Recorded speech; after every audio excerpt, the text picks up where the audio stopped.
What's up, gamers? What's going on? Welcome back, everyone.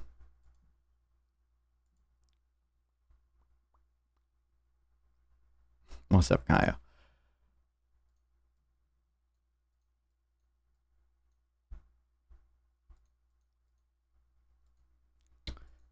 Bro, what the fuck? Epoxides. I'm assuming that's how you pronounce that? Bro, I don't know. Bro, Switzerland, China, the US. Okay, Switzerland was not a good guess. Okay, China, though, for sure. Okay, the US, though, for sure. Okay, US is up there. All right, we're number 2. All right. Germany. What's up, Chessbox? Hi, I'm Gamers Based.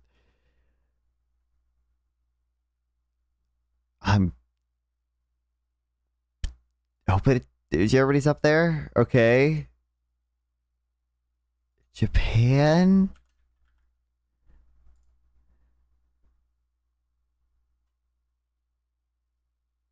I'm gonna guess Japan. I don't know. Fuck. Netherlands. Yeah, I never would have guessed the Netherlands or Thailand or Saudi Arabia. Damn this shit.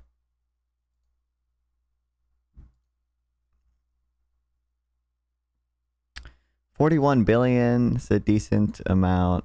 Petroleum, cars, wheat, tobacco, some fucking cheese and shit.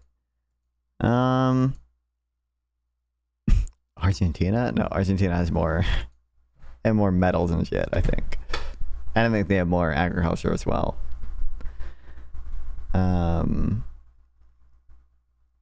God, it might be one of the fucking Stans. It might be fucking Tajikistan or some bullshit. I bet it's just like, you know what? I'm guessing Bulgaria. Damn, okay. So it could be, what, like Latvia then? Or Lithuania? Blind guess, Morocco? I don't think so. Oh my god, fucking... Lithuania is the one right underneath Latvia, right? Or is that Estonia? Estonia's on top, right? Yeah, okay, based. Migrants do assimilate into the country, but they also change the country because they maintain many of their own values. Americans need to ask whether we want the values of third world in our politics. Wow, Metro. Crazy. Oh my god, viewers. Whoa.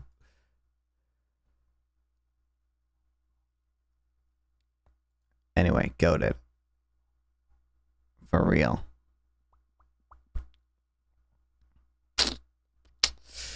Anyways, if you guys didn't catch it, by the way, a new non-fun Instagram post. You know how active I am on Instagram! Exclamation point Insta.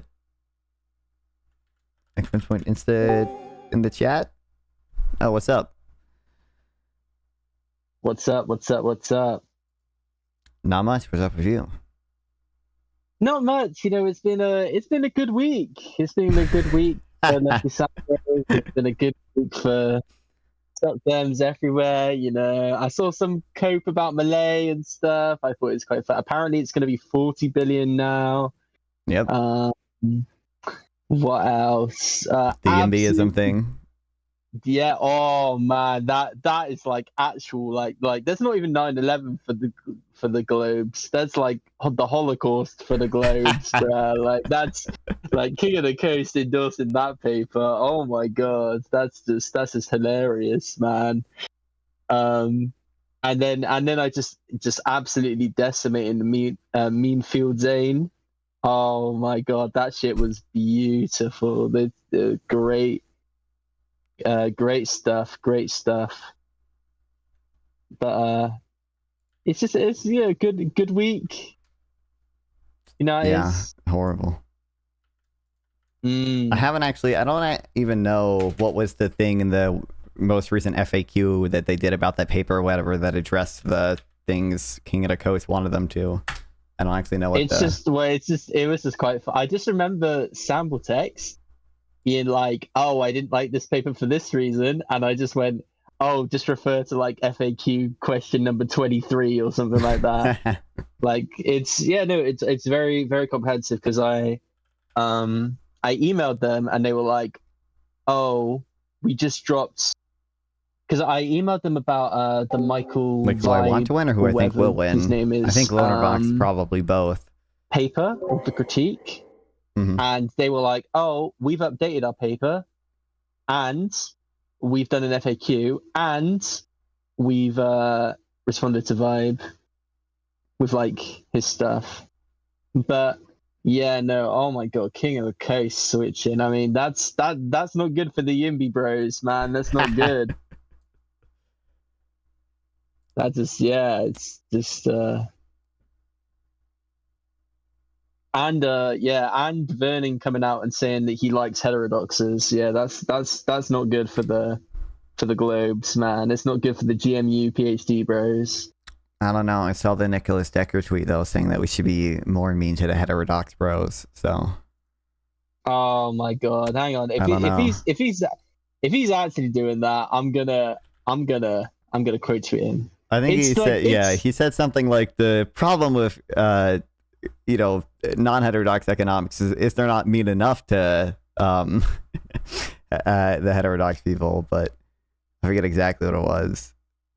Well, it's funny. It's almost kind of true because again, like the only people that run the like, and I do genuinely believe this. I think it is genuinely the case that like the actual like top economists are either super sympathetic to the ideas or just don't know about them. But they're never comparing it to like flat earthers. This is true, like easy that, money. Right? So it is genuinely, and this has been confirmed by every tweet that I've seen about this. It's either like think tank, like hey, thanks for the sub, Kyle. I appreciate it. Or it's like GMU. PhD students, or it's like random MSc students. So I don't know. It's just funny to me. Real, but yeah, and the thing, it's just I hate these guys, man. I hate these GMU PhD students, but they're like, oh, my favorite economists, Peter Boetke, Robert Murphy, George Selden. You know, all these guys, and then they're like, I hate heterodox economics, bro. The call is coming from inside the house, man. Like, let's be real. It's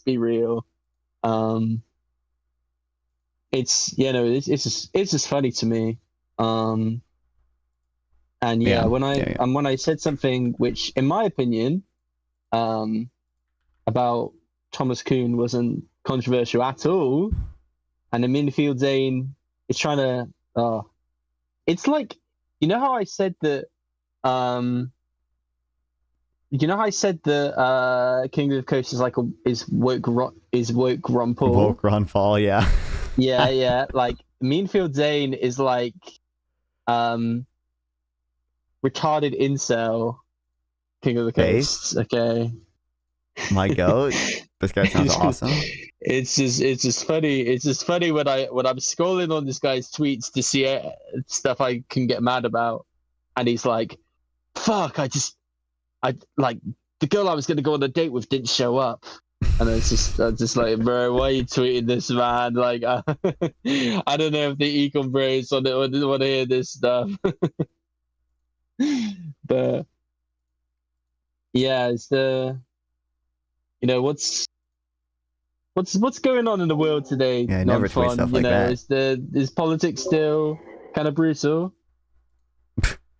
I don't know, bro. I don't follow half the news, bro. It's also fucking stupid, bro. People want to talk about Trump demolishing half of the White House and building his whatever ballroom because apparently he wants to do that. Of course he does. I don't even know all the new weird developments in this. Apparently some Democratic senator or person running for Senate allegedly has a Nazi tattoo on his chest. I haven't looked into that one yet. It's all stupid shit, bro. It's all stupid shit. I heard they want to take down NASA. I think that'd be quite funny. Oh dear Lord. like actually, I was gonna say, because what's Elon gonna think about that? But Elon's probably gonna love that shit. I mean, maybe, but like Elon gets his money by like contracts that NASA gives him. yeah, but they'll just give him the money anyway, and then they've removed his competition, I guess. What did this guy? Dude, I'm waiting for non-fund. But it's like one of the 3 different non-funds. Oh, that's true. Yeah, I'm waiting for Prax Benz debunking the entrepreneurial state. He said he was gonna write. He said he was gonna write a Substack post about that. This guy he's actually. I'm sorry. This guy is actually crazy. Do you see? One of his TikToks was saying that the reason that Hassan shocked his dog was because communists hate pets and they fundamentally hate humanity, bro. Like, yeah, I know. I saw. This guy is crazy. I'm not validating this myself. I'm trusting hamsters to be my source, but like he is like an NAP, bro. Like animals just have no rights person, right? Like he doesn't even like why should like he shouldn't care. Yeah, he thinks that he's like somebody from my experience that goes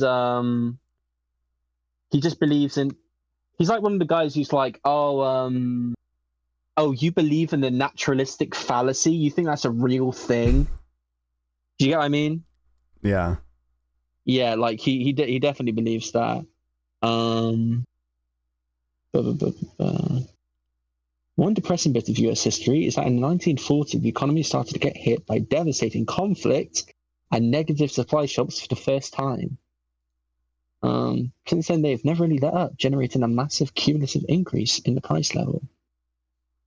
I think that I really like some of the conflict stuff of inflation. I do think that I'd recommend it, the Ratner and Kim paper about the Koletsky and Phillips curve. I think it makes both intuitive sense. This idea that the reason that the Phillips curve is flattened is because of decline in worker bargaining power. I think it makes sense, and we've seen that since 1970 anyway. And it also makes sense of why the Phillips curve was meant to, have the relationship they did in the first place, which is just the idea that if unemployment is sufficiently low, that gives workers bargaining power. But if stuff like trade unions and stuff are super strong, bro, people aren't gonna gaff. They won't gaff. They won't care. Like employers won't care. They won't care if it's like low unemployment or some shit like that.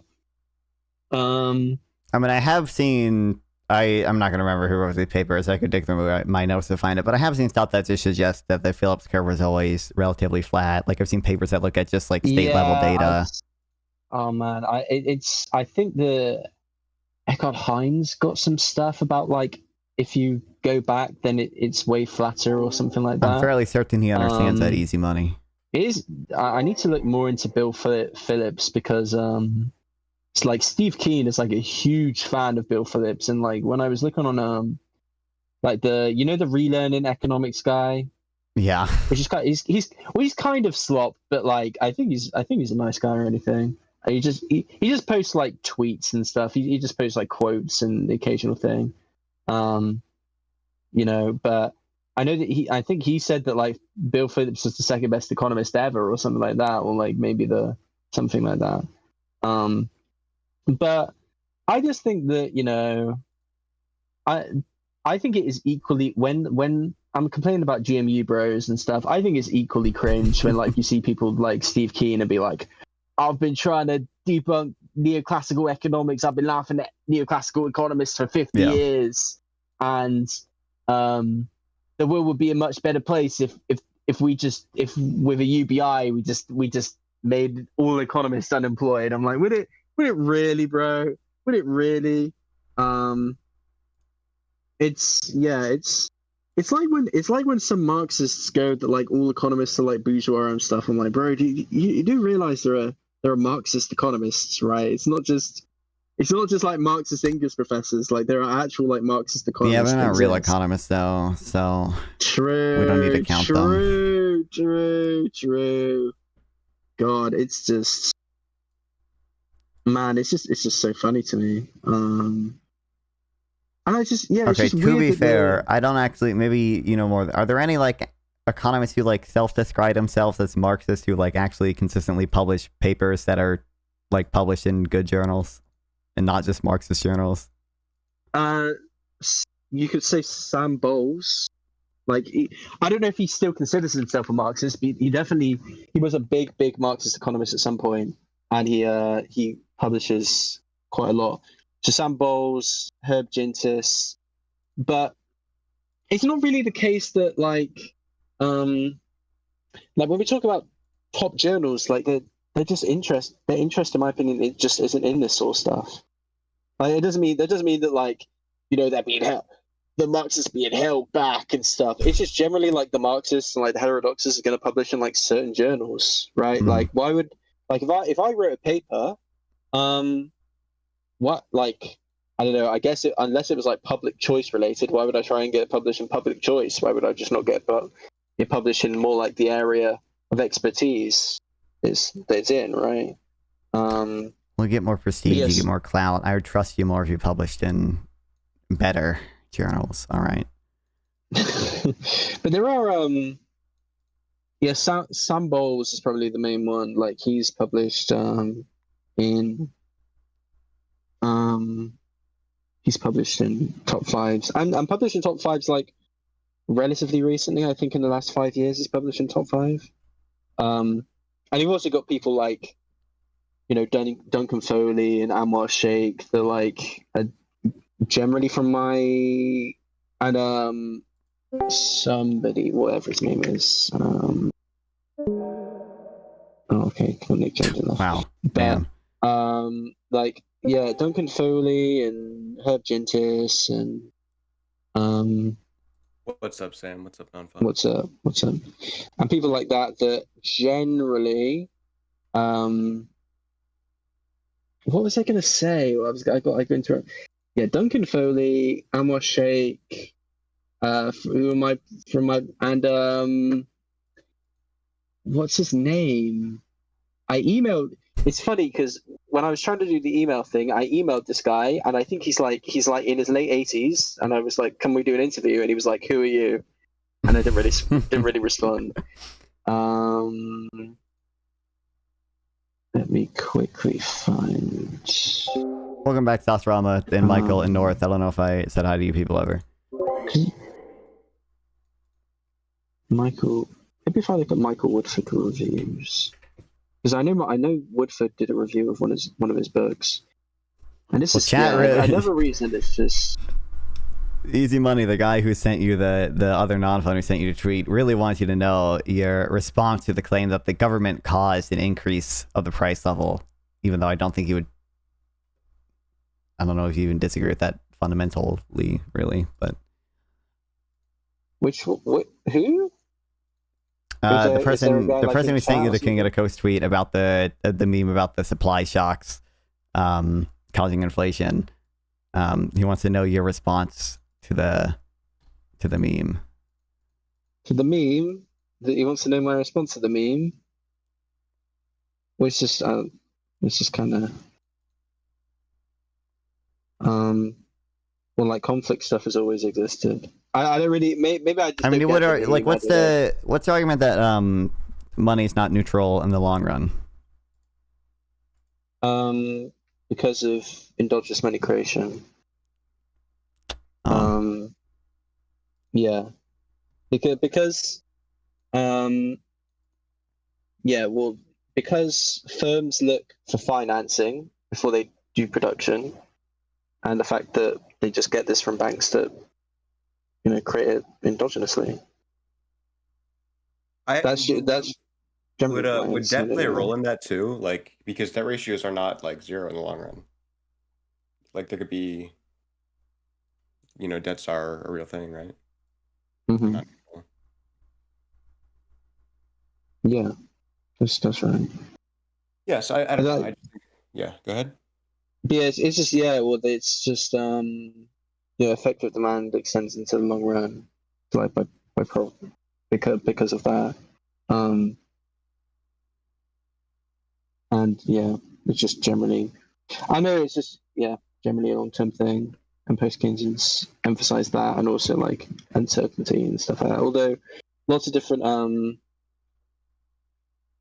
people emphasize uncertainty, like the Austrians emphasize uncertainty. Although whether to what extent they do and the form in which they do is controversial, and Davidson and stuff has argued with them about it. Yeah, I mean, I don't know. I don't know what I was gonna say. Shoot. But yeah, I think Stephen Margin. Sorry, Stephen Margin is the economist I was thinking of. And it seems like I can't remember who it was, but it might have been Summers or Blanchard or someone like that, or Krugman. Money is not neutral in the long run. That's a position post-Keynesians hold, meaning like most economists will say, like if you double the money supply in the long run, the price level, inflation would double as well. Well, inflation's the rate, but you get the point. Cumulative inflation would double as well. The same would have different positions on that.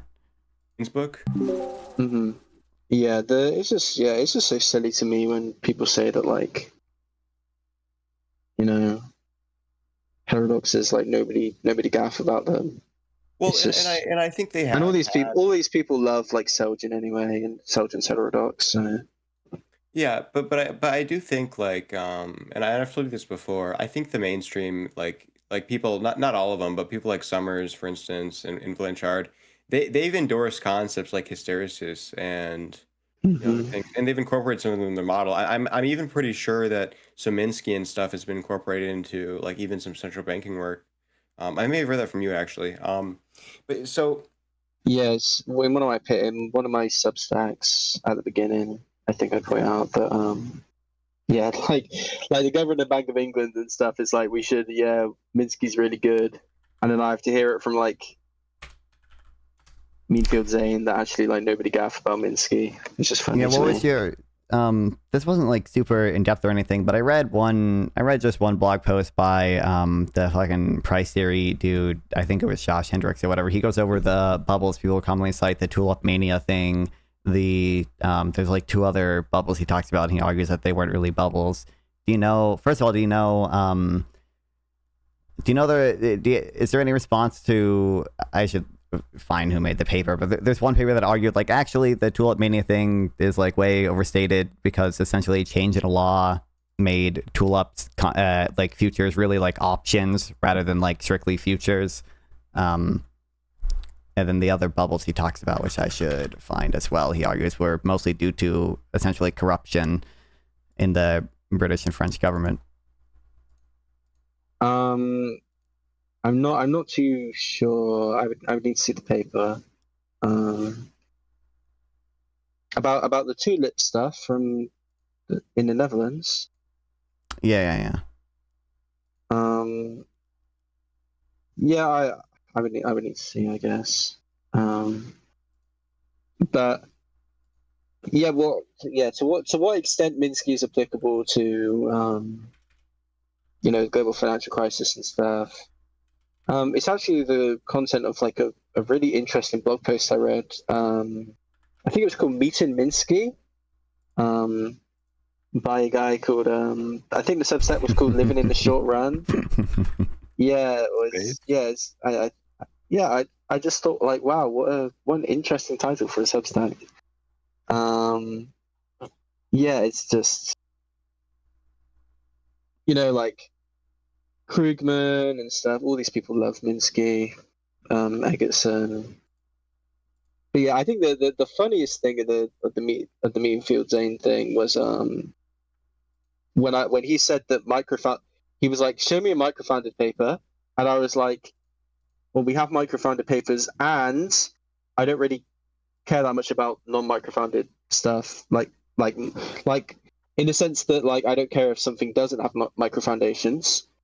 And I cited this a paper explaining why, and he was like, "Bro, this paper doesn't have microfoundations." And I'm like, "Bro, this is meant to be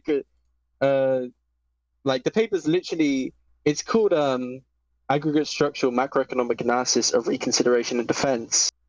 Like obviously this paper isn't going to have microfoundations." That's just funny to me. Yeah. With MFD. Andrew Bailey, Blanchard, Krugman, Summers, Verning, even and that's not even counting people like Goodhart, which have like an insane amount of influence. And people love Goodhart and Woodford and people like this. So it's just funny to me that I have to hear this from the people that say that Fernando Alvarez is the top 3 economist ever or something like that. Like Goodhart's the one who reports on he made that like publication by study on what was it, elasticity of substitution, right? Am I wrong about that? Because I think that's the only paper of him I've read so far. He did what? Is he the one who made he found like the elasticity of substitution to be like 0.3? I don't recognize the name Easy Money. You're wrong, it's a public server. Anyone can. No, Goodhart's the decision maker. Never mind. Hang on. Nothing prevents people from joining. Are you not thinking of I don't know. Heimberger? No, I'm thinking of somebody. I forgot his name. But I've been looking back into the accounting identity critiques. Specifically, I'm trying to look into like CES now. I think that's pretty interesting. Word. What's up, Chasky? Not much. I heard we needed you earlier, but you were napping. We needed you. Oh, what did I miss? Well, me and Gabriella were debating Nooch, and Nooch was, I don't even know, it was like some sort of ethics debate, and we were trying to critique, I guess, utilitarianism or something like that. Oh no! Wait, horrible. But we didn't really know much ethics or anything or something like that, and we were like, we need Chasky. But then Callie stepped in. And stepped up because she said you were napping at 10 a.m. like an unemployed person. Look, my powerful, huge brain needs a lot of rest so that I can call people mean names on Twitter. So that I can threaten non-fun on Twitter for Goon posting. Yeah, he has the hashtag Gooning in almost every single one of his YouTube videos. It's so you don't know. It's bait. It's funny. I was looking through my camera roll and I found the debate you had with Prax Ben from like 3 months ago, and I listened to the end of it, and Prax Ben is like, he's just an absolute Chad. Like he's like, I need to go watch Fantastic Four. It's already 10 minutes into it, and you're like, oh, I'm sorry for missing that, and then he calls you a retard. Oh yeah, Sam, I want to ask. Callie, you did really well. You did really well. How did I do? I got lightheaded in the end, but how do you think? Well, I'll be so I wasn't super listening, but I thought Callie and you seemed to be doing well from my understanding of things. I think I was doing like perfectly until I got lightheaded and I had to go drink water. It's it was just funny because Gabriella debated this guy for 4 hours, and she was like, she was begging me to like get out of the gym and be like, please, like ease some of this burden, like let me pass the baton, you know. It's Let me just, tap it was just in, so funny to me. Is this yeah, a VC I Did you can see, randomly join or not? For the time being, sure. Probably, yeah, Cool. not that We're one. live What's good, everybody? That's As good. long, as Also, long as we don't say anything too bad. By the way, did Yo, you see, Sam, Nick. that Prax Ben What's up, joined sir? fucking the Cam Higbee tour or whatever? No way. Yo, I debated Cam Higbee on a Twitter space and just like embarrassed him. he's a bad reasoner. Like, he's just not a smart guy. Dude, I One of talked my to favorite- I talked to Cam Higbee on like Hippy Dippy like a year ago, or whatever, and like he was doing his like Fearless tour, but where he goes to a bunch of colleges. They don't advertise where they're going ahead of time. I DM'd him on Discord course like, not. hey, Yeah. if you come to North Carolina, let me know, and I'll meet up there. And he just did not reply. Well, no, And I then he mean, went to like, North he's Carolina. just a dodger. He's just not interested in having Yeah. conversations with people who aren't So random. I was college very students. shocked he accepted debating me Mhm. because we debated about Israel. Oh, And I didn't know he's like crazy. Like he denies no, the he's genuinely Nakba. Dude, schizophrenic. he went on a like a fucking tour of Gaza, like a propaganda the tour. idea- Yeah, like no, like I have no idea how these people don't have any shame. I like. Oh, One of I my do. fa- Oh, I do. I do. Yeah. I'm sure the money in the bank account helps. Oh no, it's not. It's not the money. It's that these people are psychologically damaged, and so like someone like Higbee needs attention really, really bad, and so he gets it by everyone praising him by such. Because that's why. Listen, we're not live or anything right now. We are. I am we are. live. I am live on everything. Oh, okay. Well, he goes to these certain colleges with certain people who he knows are not going to debate him. And then, he'll get attacked, and then he gets told by like what a great guy he is. And so he gets this type of attention and praise that he wouldn't get If he was actually Without it. engaging with people who, Yeah. No, yeah, it's a thing that happens. It's maybe the worst person that you can be is like a self-styled like genius master debater. I just care about the arguments, guys. Who's also constantly dodging people who know more than you and want to argue with you. It's like I think if I remember correctly, like Destiny called it like intellectual child rape or something like that. Like, Yeah, it's debate pedophilia. But also, yeah. he's like, dude, like denies the Nakba and all this other shit. Like, how the hell? Yeah, no, I mean, one of my favorite, he thought that 400K civilians died in the Battle of Berlin, which is just, like, I have no idea. I have no idea where he got that. Like, because we were arguing about Israel stuff. He just confidently says incorrect things, and then when you go, that's not true, he like, Oh, dude, the postures them. funniest thing I've ever heard him say is that he said the H-Cols was referenced in Mein Kampf, which if anyone reads Mein Kampf, it's definitely not. Yeah, it's mostly schizo ramble. Like, But then I just asked him, I was like, have you even read Mein Kampf? He was like, no. Giga Chad. Yeah, no, he's not a very smart guy. Not a very smart guy. One of my favorite, do y'all know Fragile? I know. Yeah, I know who that is. Yeah. One of my favorite interactions was because Fragile was arguing with Cam about some neocolonialism stuff, and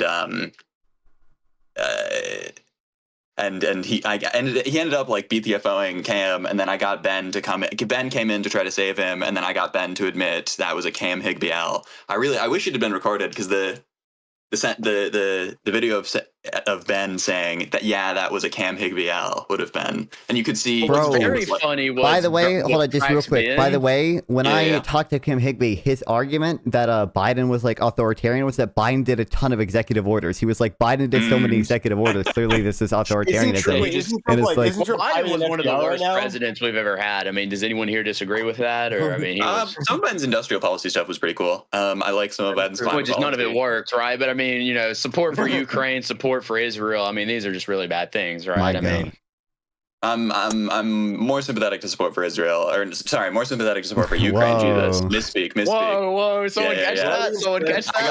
I got the call.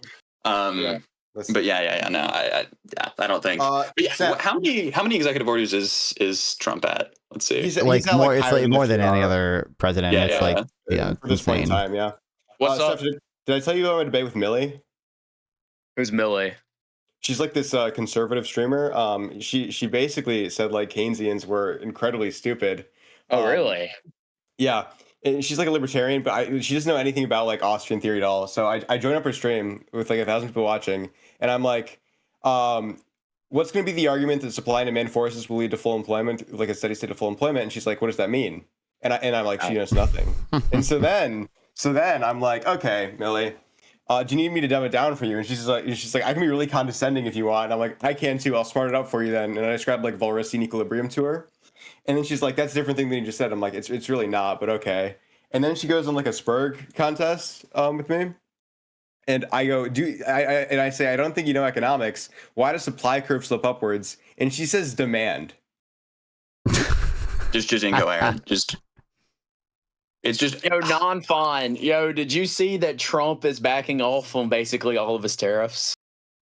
I mean, I followed it a decent amount, so I mean, yeah, I've noted. Obviously, if it's you like an article the other. I think it's a day or two ago. Yeah, if you look at that, like actual average effective rate, it's like less than 15% or whatever, because all the exemptions and everything. Yeah. How do we feel about that? He should have hammered down. He should have stood like 10 feet down on the tariffs. I don't know. Don't think so. Also, Charsky, you need to start teaching the Marxists better on Twitter. These people are trying to say the tendency for the rate of profit is like real. And like his evidence for this was like GDP growth is like slower than it used to be. There's some there's some real bad stuff. I mean, I don't know. People love that Kleiman graph from the paper they've never read, but I don't know. I'm following rate of profit agnostic. I think like the Marxological argument made by that Heinrich makes is probably correct, but as far as the actual empirical stuff goes, there's I cared about this like 3 years ago, but Unlearning Economics has an article against it. That's all I need to know. If Unlearning Economics is against it, even me and Sample Text like got data, like looked at it with Fred and tried to replicate some stuff, and we found that there's no evidence that there's a tendency for the rate of profit to fall. One thing I will say though on this. Do you remember when Prax Ben crashed out on you, Charsky, and someone else was in the VC? I think this was recorded. It was the whole. Was this the calculation debates or the? Yeah. Wait, did you hear what I did to Prax Ben? No, but let me say this real quick. Yeah, sure. Prax Ben tried to accuse Charsky and Sam of being real buddy with me, and like the implication was you're friends with a white nationalist, something to that effect. I think that was his words. Yeah, he said something like that. Yeah. Let's be clear here. I wrote an entire video. Yeah, you wrote his whole Nazi video on the Nazi economy video, and almost all of his talking points about the Nazi economy come from me. Like, let's keep this in mind. Of course, that doesn't matter because what he wanted to do there was just get a point in a debate, and it's just so. Well, this is the thing. Like Ben's been having ghostwriters and stuff. I mean, the Ben Brain Trust has been doing a lot of work. The Craig Duddy guy and stuff. Yeah. Who now thinks that, like, from my understanding, that Ben's like retarded. But like, it's just. Ben's Ben's always been carried by smarter people who end up abandoning him. I mean, that's just the the pattern of his career. It's got to feel real bad, Nick, man. What did you do to Prax Ben? Oh yeah. Okay, yeah. This is hilarious. So. He's on a stream about like Charlie Kirk or something, and he says like 3 things that I knew I just had to go up. He says to someone, "You don't know the data, stop insulting and start reading." And I'm like, "Holy shit! This is a perfect opportunity for me to bring up the calculation debate thing on his stream." So I join up and I'm like, "Okay, Ben, I completely agree with you. People got to be nice to you. You just keep being insulted. They clearly don't know the data and they haven't read. And they're just misquoting stuff. Just like how you spurred down the movie theater and embarrassed yourself for like 30 minutes. Incredible. Nice ago. one, and he's Isaac. like, "Are you mad? Are you mad? Are you mad?" And then he ended the stream. Yeah, that classic thing you do when you're not mad, end your own stream after. I made Parker end his own stream one time. Goat. He's still running from me. When the whole Jubilee thing happened, he was like, "I need to debate that kid in the pink shirt. Someone find me the pink shirt." Yeah, you tried to set it up, didn't you?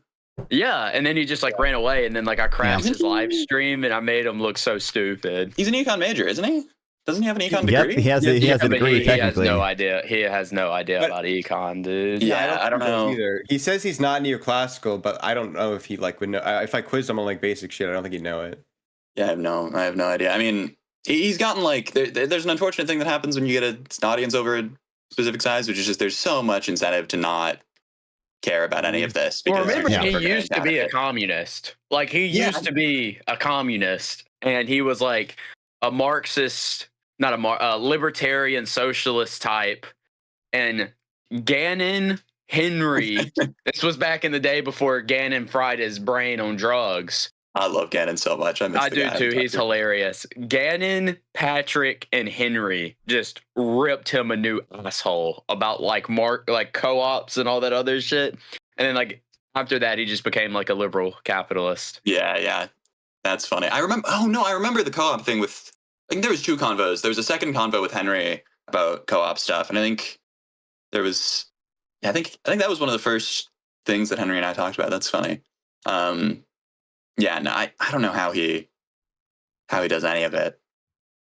It's just so dishonest, like at a different level. Because like, if you watch their streams, they just stick to us. Like, there's no intellectual like learning or like actual like reasoning that goes on. They just kind of have a script they follow. if The like, TikTok videos are all like that. It's so annoying. It's so stupid. Like if you they'll be like, why do you support Donald Trump? And they're like, oh, so you support a rapist who supports it's just like, okay, bro, like, this is not honest. Are there any big conservative debate people now? Like how is it? There's a couple person's pretty big. Matt Nuclear is pretty big. For like I want to run up on what's his face, Andrew Wilson, and see like how like well versed he is in like tag or something. He's not great philosopher. Like every time he talked to Danny a bit, and like he runs he's friends with the Dyer people, so he's just not a smart guy. Danny debated Pine Sap on like if homosexuality was wrong. Really? What did Pine Sap say? The improper faculty or function or whatever. Yeah, like the NLP stuff. Yeah, and whatever it's called. I forget the proper name for the argument. Sure, yeah. Improper function. I only watched like 10 minutes of it. I got bored. Yeah, it'd be. I mean, I think the issue like is Danny just said he was a particularist, and I was like, all right, I'm out. Go to. Yeah, I mean, I was like, I'm not fixing to listen to what the fuck they think that means. Like, I'm not fixing to sit through and see like him explain all this stuff. I'm like, nope. I'm pretty skeptical that the Pine Sap guy has any real understanding of the topic. I like Pine Sap. He was a really cool guy to hang out with, but like when we start doing like that stuff, I'm like, nope, I'm out. I'm not. Nope. Dude, by the way, is he still spamming? Quite frankly, by the way. Shut up. Shut up. He's an alright guy. He's a good guy. Me and Prax Ben both apply to the same Jubilee video, so it's a chance, okay? Non-zero chance that we will get the non-fun. It's a capitalist versus socialist. So all you guys are gonna hate me. Presumably you're the socialist. Yeah, he's right. I applied you to read the Econ Boy capitalist. Substack. You're a liberal socialist.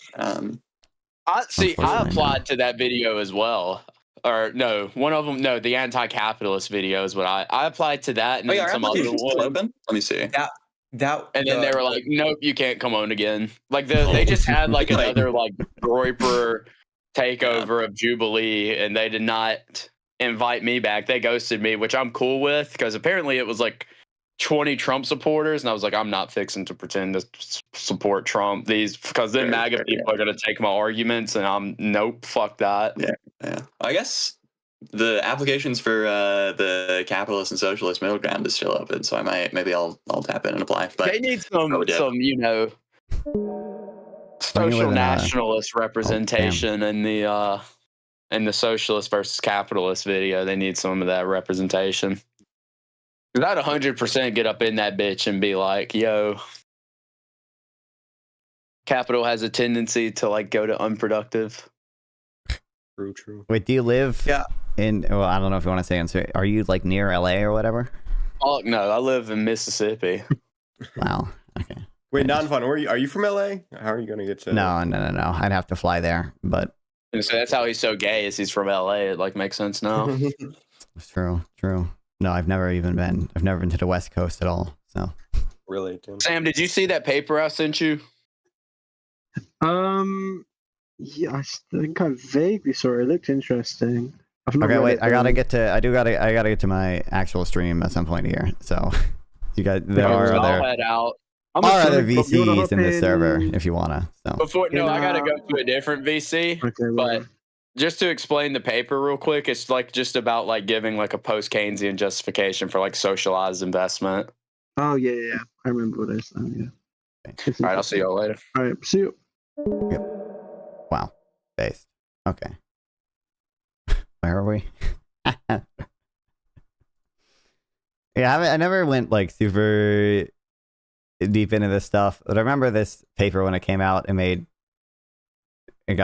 blew up on Twitter or whatever. Well, blew up in the circles I'm in on Twitter.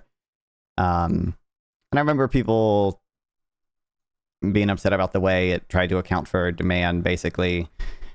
And then the authors responded to those criticisms. I don't even think there was is there even a new thing? I think it's just the same FAQ. Because this is what I've seen before.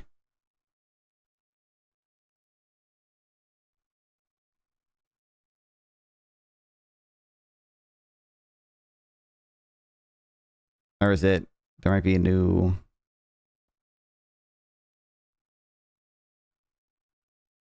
like replication or whatever? Was that what he was talking about?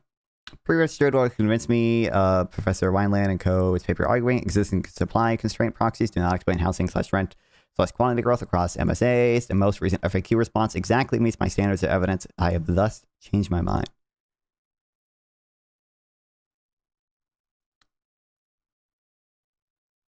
But this most recent FAQ is still not that recent. I've seen this before.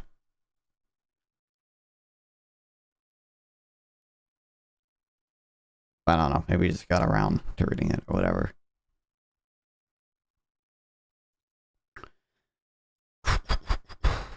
I can look more into it later. I'm not doing the house and shit right now, bro.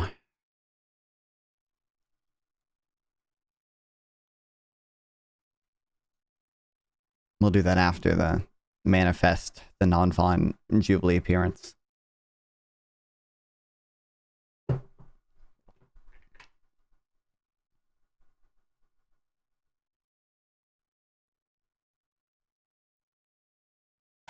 Anyway, what was this stuff? I haven't heard about any of the NASA stuff. Elon Musk lashed out at Transportation Secretary Sean Duffy in a series of insulting posts on a social media platform X on Tuesday after Duffy suggested NASA may sideline SpaceX from its moon mission. Oh no. Not fun. Do you use LaTeX? If so, what program do you use to compile your text files? I don't even know what that is, Michael. Musk SpaceX CEO called Duffy Sean Dummy. They accused him of having 2-digit IQ and posted sophomoric memes aimed at Duffy. Dude, what the hell? I love this country.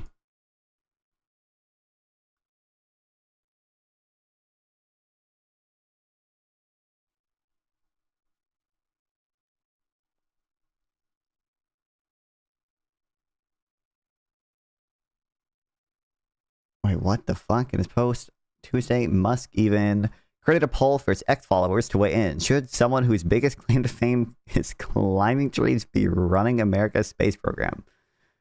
Oh my god. One response option read, Yee's chimps skills rule. And the other was, no, he need more brains. Incredible. Incredible.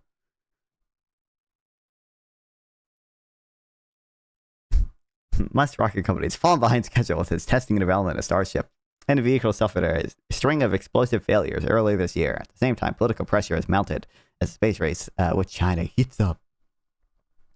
Is he in LA Hamsters? I mean, if you want to. If I did go to LA, I mean, I probably would try to meet up with whoever the fuck was there. I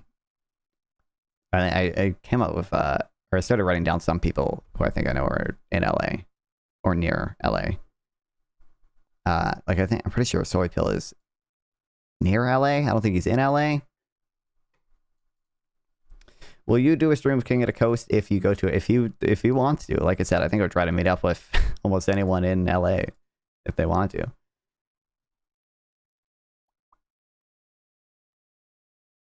It was at USC. I don't think he's abroad or anything. Okay, base.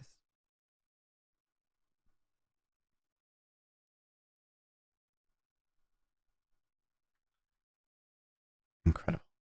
Candy goes first on the list. Well, technically, I'm sure the Jubilee castmates or whatever might be first on the list, but we'll see. Who knows? By the way, I saw this girl I talked to, one of the Jubilee girls who I just got reminded of because I saw her streaming, who I talked about Trump and immigration and shit. Made this post about H-1B stuff. It doesn't seem... It seems schizophrenic. Schizophrenic is harsh. It doesn't seem like she cites any good evidence at all. She just like says, I hate multiculturalism. And I don't even think she really weighs any of the economic benefits that H-1Bs, probably, plausibly, might, maybe, potentially, maybe have. Who knows, guys?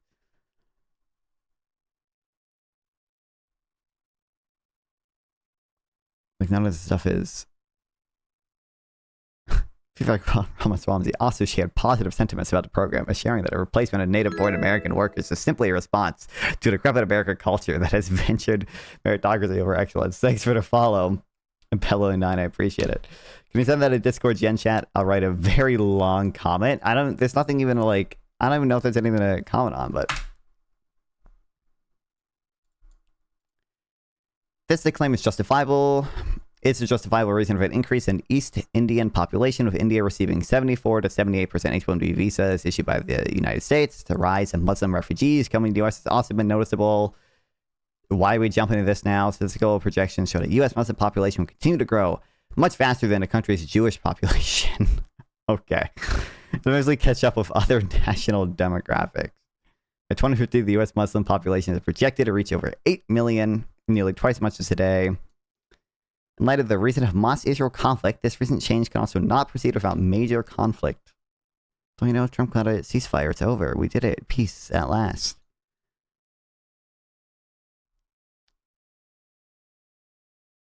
Like, the emergence of post-liberalism and its thinkers defending its legitimacy has only intensified these cultural fluctuations. It has done so to such a degree that Western cultural identity has been sufficiently snuffed out of the name of inclusivity, only to buttress primitive communitarian. Like, what are we on about, dog? I just want tech workers, bro. Like, okay. How this shit is even about H-1Bs? How do we about H-1Bs?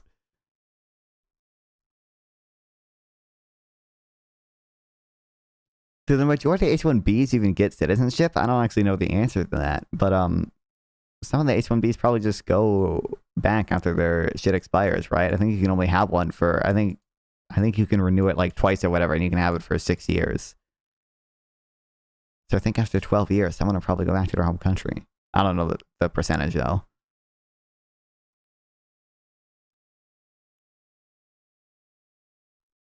Many more policies are needed to be passed in order to realistically address the problems of job displacement in America. We're at like 4. I think the unemployment rate for native-born Americans is like 4.7%, which is not particularly high, and it's been going up recently, primarily because of the stupid shit your president's doing. Like, dog. I've been disappointingly surprised how many of my left-leaning buddies from engineering uni are anti-H-1B. I mean, technically, they might be the most directly affected if there is like any type of job displacement.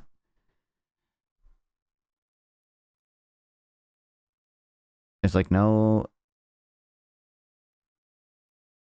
sources here, really. We're not even considering, like, maybe there's, first of all, even if there is job displacement, like maybe just the other benefits they bring in terms of innovation and shit outweighs that. And second of all, there might not even be job displacement. because of amalgamation effects, because of clustering effects, and because it probably reduces like outsourcing. But anyway.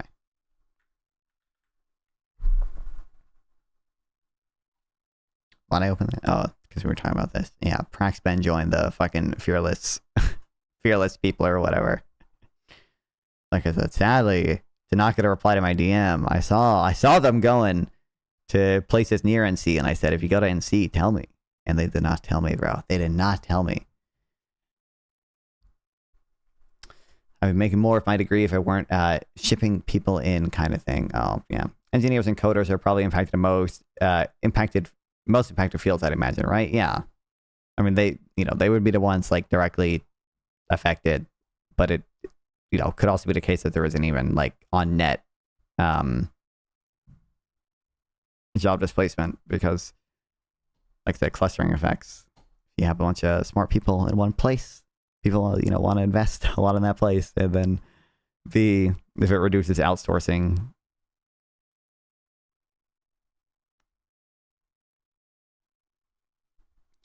Have we read the housing supply constraints paper? Don't explain house price. I haven't read the full paper or anything, but I've seen people. I remember it. When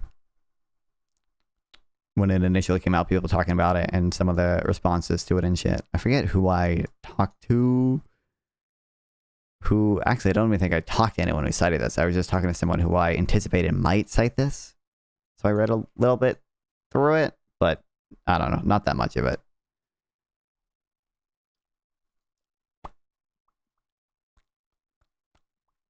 Can you get a cosign, so you got to take the pill? Real.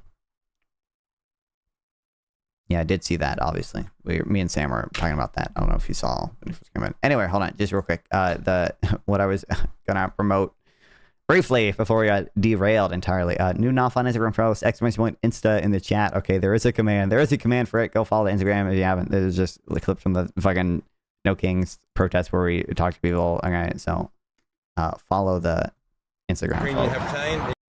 Based. Okay. Bro, I lost half the conversation with these fucking boomer ladies, okay? It was unfortunate because we had a good conversation, but it cut out. The internet cell tower just fucking died halfway through. It's horrible. Horrible, horrible, horrible. Anyway, what is it? Someone in Discord sent this. I don't even know. This seems like schizo shit. I don't know. I've not followed half of this shit. Apparently there's more to it than I thought. I just thought the guy running for Senate had a blurry picture with a alleged Nazi tattoo, but I think there's more. I think there's more to it than that even. Graham Placer, one of the Democrats gunning to oust Republicans Susan Collins in Maine's contested senator slot in 2026, to become something of an up-and-coming star in the party for his gruff demeanor, oyster farming, and military background, as well as Bernie-esque communication style that has rankled some party elders. But over the course of the last week, and especially in the past few days, he's been wrapped up in a truly unbelievable suite of scandals. I will now regale you. Strap in. It's about to get ugly. Who's the guy? What do we know about him before last week? Up until a month ago, he's a pretty anonymous political figure, which I think is instructive of how certain factions of the Democratic Party got themselves into this mess. Basically, Graham Planter is a guy from Maine and a former Marine who completed several combat tours in Iraq and Afghanistan between 2003 and 2016. After wrapping up his combat duties, Planter became an oyster farmer and held a couple of minor community positions around the microscopic town of Sullivan. Horrible, evil dude. Or actually, I don't know if oysters. I don't think oysters have a central nervous system. I think there's vegans who eat oysters because they are not sentient.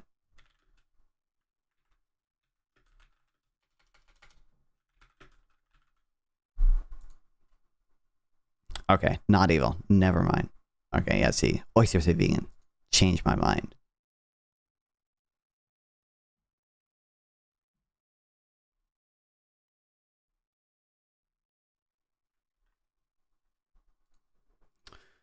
Earlier this year, he announced a campaign for the Senate seat currently occupied by Susan Collins, which is one of the very few opportunities Democrats have to gain ground in Congress.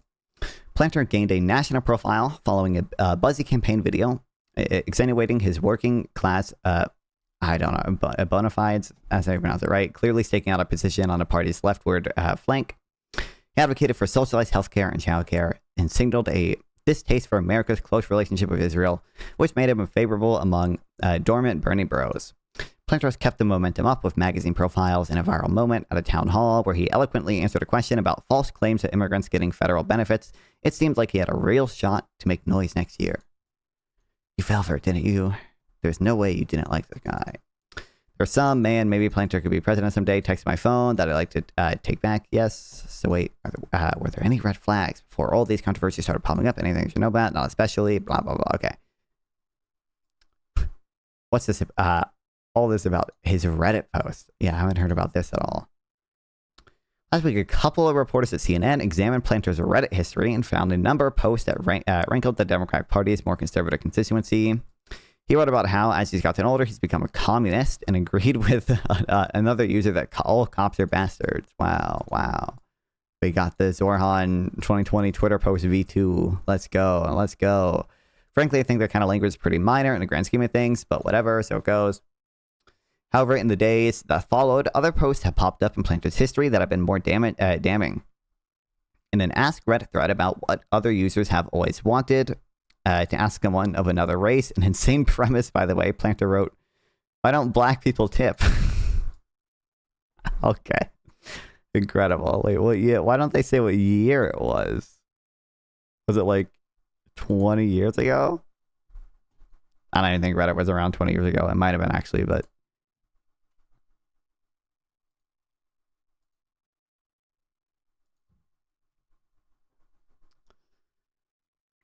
he also made a gross comment about how victims of sexual assault should take some personal responsibility in the matter. For his part, Planter has responded to the fracas by asserting that he was adrift, unmoored, and fucking around the internet based while making these posts.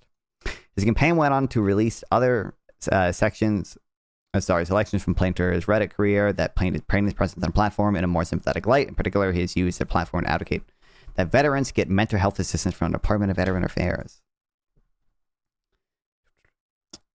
If you've ever been a server, you know the truth value of that statement. What? If you've ever been on the server? I don't know what you mean. Missing a few words there. Messed up a little bit, but.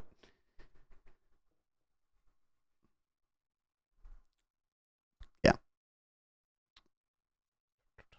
Suppose now we have to hear about the Nazi tattoo, right? Yeah, you do.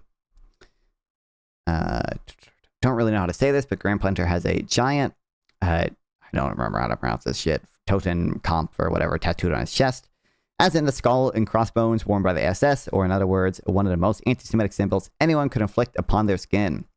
It is murky how this story broke exactly, but last night, Positive American Network posted an interview with Planter interspersed with the candidate grossly drunk and shirtless at a wedding with the Toten whatever comp whatever for all to see, which at least appeared to be a coordinated attempt to control a looming narrative.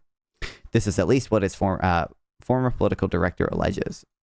Planter's story is that he found himself in Croatia during one of the many combat tours, and after wandering into a tattoo parlor, elected to get inked with a terrifying-looking skull and crossbones. Planter claimed to be basically ignorant of the tattoo's greater historical context, and well, I'm going to guess there is a reason to doubt that alibi. You are correct. Earlier today, Jewish Insider published a story featuring former acquaintance of Planter's who called the candidate referring to the blotchy skull on his chest as a Totenkopf, using a precise terminology for, again, one of the most recognizable signals of Nazi terror. This allegedly happened all the way back in 2012, which, if true, would mean that for a very long time, Planter was aware he had a Nazi tattoo. The man now faces maybe the most damaging and invisible political question of all time, which is, why did you not get the giant SS symbol on your chest covered up with literally anything else? This whole situation seems unbelievably careless. Like, how did you think this was going to work out for him? He's trying to be a senator, for God's sakes. Your guess is as good as mine. Even though I was terrible reading at a sequence of events, an idiot accidentally signs up for a Nazi tattoo and celebrates its edginess for years before having changed of heart. It's tough to swallow. It's the kind of baggage that poisons every aspect of one's political project. Are you really going to reprimand Trump's fascist leanings with a token conflict on your chest? Do you really think you're the one to advocate for more humane treatment of Palestinians? There's an attitude among Democrats that we must be more amenable to voices that don't fit neatly within the confines of the platform. Then we need to be less preachy. Administer fewer purity tests. Twitter draw a line of who gets invited into the big tent. I've got an idea. How about draw the line Nazi tattoos? Wow, we did a vote. I'm sorry for the Nazi tattoo. Yeah, my bad, chat. Chat, I didn't know. Still can't believe it wasn't vetted more properly. PPG was I know PPG was making whatever excuses for it. Which, hey, listen, if you want to just say, I like the dude's policy, so who gives a shit about the Nazi tattoos? Okay, at least there's some respectable position for that. But I know PPG, I'm pretty sure PPG was saying, everyone in the military, like, everyone gets these edgy tattoos in the military or some shit.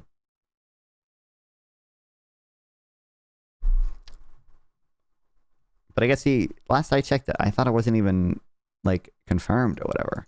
But I think I guess he just confirmed it.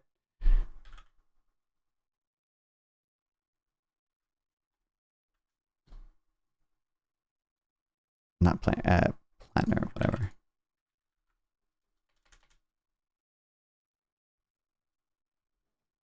And just said he got it in Croatia.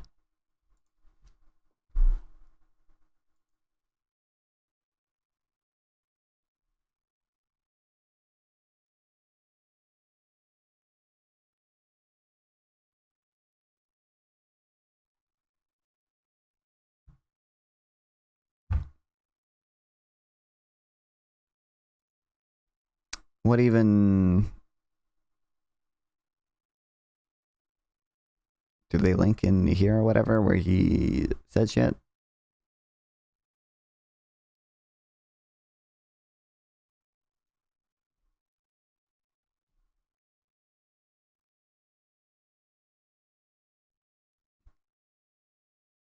Okay, wow.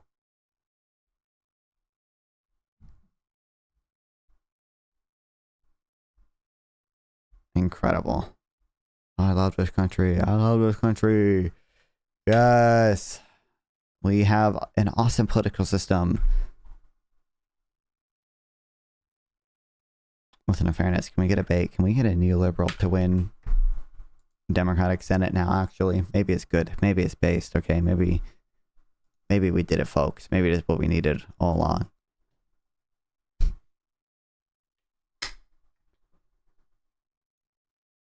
Pre-watch. No, I skimmed through all the prompts for this, but this came out like 2 days ago by now. So Jubilee better not give me a fucking copy strike for this. Okay, we're watching the slop because Adam's on it.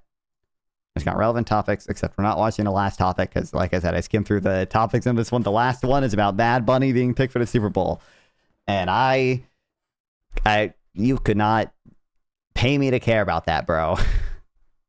So, oh boy. It's not like, go ahead. Let's get into it. Adam was my goat for real though, so. The president signed it into law. Democrats voted against it, of course, and it's been wildly successful. What you did was narrow the eligibility for certain people to get access to the ACA subsidies. What they want to do is undo the changes that Republicans made in that. But basically, wouldn't that only affect people who do have legal status, people who are refugee seekers here in the United States, asylum seekers here? Those are two totally different issues. So now they've created this as a new argument that they have as to why they should not keep the government open. Democrats caused the shutdown by refusing to pass a budget without health care for undocumented immigrants. I mean, someone should tell Mike Johnson that even a majority of Republicans support extending the ACA tax credits. So real. By the way, this dude, they have as to why they should not. I recognize this dude. Well, I recognize everyone except this dude, actually. But this conservative dude, from what I've seen, is like relatively moderate on some things. It was crazy to me scrolling through this and watching him say, for example, Democrats caused the shutdown to give illegal immigrants health care. But all right, I guess we'll see. Democrats caused the shutdown by refusing to pass a budget without health care for undocumented immigrants. I mean, someone should tell Mike Johnson that even a majority of Republicans support extending the ACA tax credits. The reason the shutdown is happening is because Republicans don't want to negotiate. If you compare to when Biden was in office for the first 2 years... But it's also refusing to pass a budget without healthcare for undocumented immigrants. It's not going to give healthcare to fucking undocumented immigrants. It doesn't do that. The only thing it has, like because every bill has had it, like some provisions for, obviously, if an undocumented immigrant shows up to an emergency room, you know, they have to be provided care. Then hospitals are compensated for that afterwards. But that's it. And that's like a very low percentage of Medicaid's spending. That's like less than 1% of Medicaid spending. But they also had a trifecta. They negotiated with Republicans. They even made concessions on social spending and defense spending. So if Republicans are going to do this in bad faith and they're going to politicize it and they're not going to negotiate, then they can't just blame Democrats with like no substance to the argument. Wait, so why do you think it's bad faith? If we got all the Republicans voted yes to continuing resolution and a partisan continuing resolution where they did not negotiate with Democrats, which they're supposed to negotiate, right? It's also bad faith because they're claiming that the government shutdown is caused by. and it's also like there should be some like bare minimum fucking standard for getting your government funded. And I think you can obviously argue Trump has not met that standard. Like this is not even it's not even the most we could fucking ask for, okay? But I mean it's politically, healthcare is one of Democrats' most popular issues, so I understand why they chose it, but like you also could have thrown in, some of the ICE raids and some of the fucking tariffs to try to negotiate to get rid of those too. Dear Lord. To give healthcare and Medicaid to illegal not to non-citizens, to illegal immigrants. Well, Section 71109 Can I finish my sentence? Thank you so much. But what the serious by non-citizens, does he mean permanent? Because permanent residents, at least in some states, like can be enrolled or whatever. But they're permanent residents. They pay taxes and everything. So this is what Adam said, which is about PTC, which is about tax credits for American citizens. That's 24 million U.S. citizens whose healthcare could potentially be taken away without this tax credit. That's a serious concern. Sure, but when it comes to alien eligibility, which is also part of what we're talking about, Section 71109 specifically mentions eligibility for non-citizens, and not even just permanent alien residents, but people that are asylees. We have people who have to. Is he citing the same? I'm gonna have to. I don't think I ever took hardcore notes on this. I'm gonna have to dig through probably my fucking Twitter bookmarks to find it. But I think he's citing literally just it's like the text on one of it's like the fucking first page of the bill or whatever that just says like alien eligibility. And again, I'm pretty sure the only thing it says basically is you gotta fucking give emergency care to someone who shows up in an emergency room, and then we'll make sure you're compensated for it on the back end. I think it might have been the Nadia who wrote about it. I think he might link the thing that he's talking about. If it's not on the Dems, they should just pass the CR and argue for more later. I hate this rewriting of why reps have been blamed in past shutdowns. I don't, to some extent, like you can say, I think the blame game is kind of stupid or whatever. I just think there should be, if Trump's government is doing absolutely unhinged shit with all the ICE raids, with all the tariffs, with every single thing that he's doing to get unitary executive theory through, and also the Republicans in Congress. Well, for one, they're enabling everything Trump does. For two, well, I guess not everything. We had one single time where they said, actually, you can't put tariffs in Canada, sir. It's not a real emergency, okay? But you also had Republicans do party line rescissions, rescission packages for USAID. That's something that's never happened before. You've never had a party line vote to rescind funding for certain things after a bipartisan budget was passed.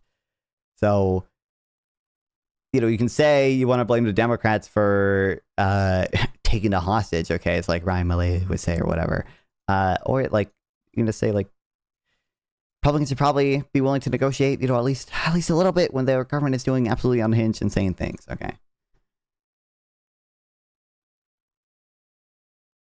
It's only legal those status. people, but those are people that seek asylum. Anybody can seek asylum. It's bad faith to claim that. For asylum. Yeah, Sure, it's bad faith to but claim that an illegal immigrant, that we're trying to give healthcare to illegal immigrants. Well, we're only trying to extend healthcare to those who have who are asylum. non-citizens. Yeah, we but want to they're prioritize legally America. here. That's America first. Prioritizing America. So if you want to prioritize Americans, why would you vote against? And by the way, those people who are would you asylees, it's not like their immigration case is over, right? They're If still someone's pending. been granted asylum, they went through their standard removal proceedings, and a judge said you have been granted If asylum. you have a You've green been card, granted asylum, but does not mean that their entire immigration process is over, though. Sure, they can see a green card after that if they'd like, but why should we not it's cheaper to actually fund these people's healthcare? Or do you want people to? Also, they pay taxes at that point, do they not? I'm pretty sure even asylum seekers, once they get work authorization, are integrated into the tax system. They pay payroll taxes if they're hired.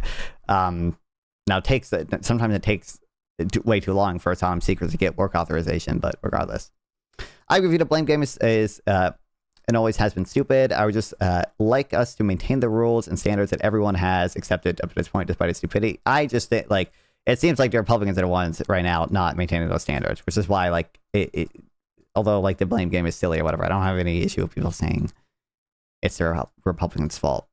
But yeah, Not cheaper. It is. If you don't get preventative care, you end up in an ER, and it costs a lot more later on. Legally, you have to treat people regardless No, of whether no, or not no they one's have saying, well, healthcare. exactly, that's the So point. the rest of us Everyone is going to be able to be treated regardless. But when it comes to Medicaid specifically, that helps people with dentals or anything that is going to be People going to be who are reference to that, exactly, we don't want to fund illegal immigrants But necessarily. nobody's at all. funding illegal immigrants. Yeah, That's why it's bad Is the faith. argument that it's undocumented people or just non-citizens? Because I feel like you're saying aliens. Well, the thing is when it gets passed down to the state level, they do sometimes actually choose to give Medicaid to illegal immigrants. Okay, we're talking about federal dollars, right? Well, Medicaid is federal. I don't even think I'm pretty sure the subsidies that Democrats are trying to extend don't even play into that. I don't even think they play into that. But it is true that like some states like California or whatever will cover immigrants, but a lot of that is state money. There have in the past been like some matching funds from the federal government that will sometimes, in effect, probably subsidize California giving care to migrants or whatever sometimes. But I don't even think the ACA subsidies in the Democrats are trying to extend do that. And state funded as Right, well. but the federal dollars. The issue here is that what the Republicans are trying to do is prevent the indirect loophole. That's what 71109 is. It's preventing this indirect loophole. Like you're right that we have a 1996, I forgot, it's called like Work Reconciliation Act or something that prevents illegal immigrants from getting Medicaid funding aside from emergencies. So you have like obviously like labor or prenatal care or stuff like that. That's like there's an exception to that. Yeah, stabilizing care. But what this, I don't understand what the problem is with. You guys are familiar with the subsection that was added to 71109 in the Big Beautiful Bill, right? It's just closing this loophole that's indirectly being used to fund illegal immigrant healthcare. You see it here in California. The CBO projected, you know what I'm talking about though. The CBO projected 1.2 billion. The issue is that you're conflating two things and you're ignoring a completely other aspect of this, which is about healthcare for U.S. citizens through a tax credit. That is part of the BBL. There's for that. They're for the subsidy. The Republicans have said yes to the subsidy. No, they're not. In the Big Beautiful Law, those Not enough Republicans are for tax credits that are providing subsidies for insurance coverages. Dude, Republicans tried to repeal the whole ass ACA before. Dog, kill me. Are set to expire in 2025. Democrats are trying to extend. The Republicans want to extend it. They just want to close the contingency. No, they don't. If they really cared about if they really cared about just like a substantive change, they would negotiate. They're not negotiating. They don't even hide that they're not negotiating. The Oval Office meeting was just a photo op for Trump. The only thing they changed in the Big Beautiful Bill, it was Kevin Kiley's. I think he called it no. Can you just address that point though? Which point? You're acting like there's some like substantive reason they want to do this, and they should negotiate with Democrats. They've had months to do that. It's their job. And when Democrats had the presidency, the House, and the Senate, they negotiated with the minority party, the Republicans, and they made concessions on defense spending and on social spending. Because when you're the majority party, as Trump said himself in 2013, it's on the president to bring people together. Do you guys agree that should illegal immigrants have healthcare? Yes or no? Subsidized federal. No, no one's arguing for that. No one ever wanted that. So let me ask you, what is the problem with this? Whoa, what is this discrimination here? Okay, leftists, cancel them. Let's go. Incredible. TikTok, get on this right now. I'm kind of surprised I forget this girl's name. She didn't say yes, honestly.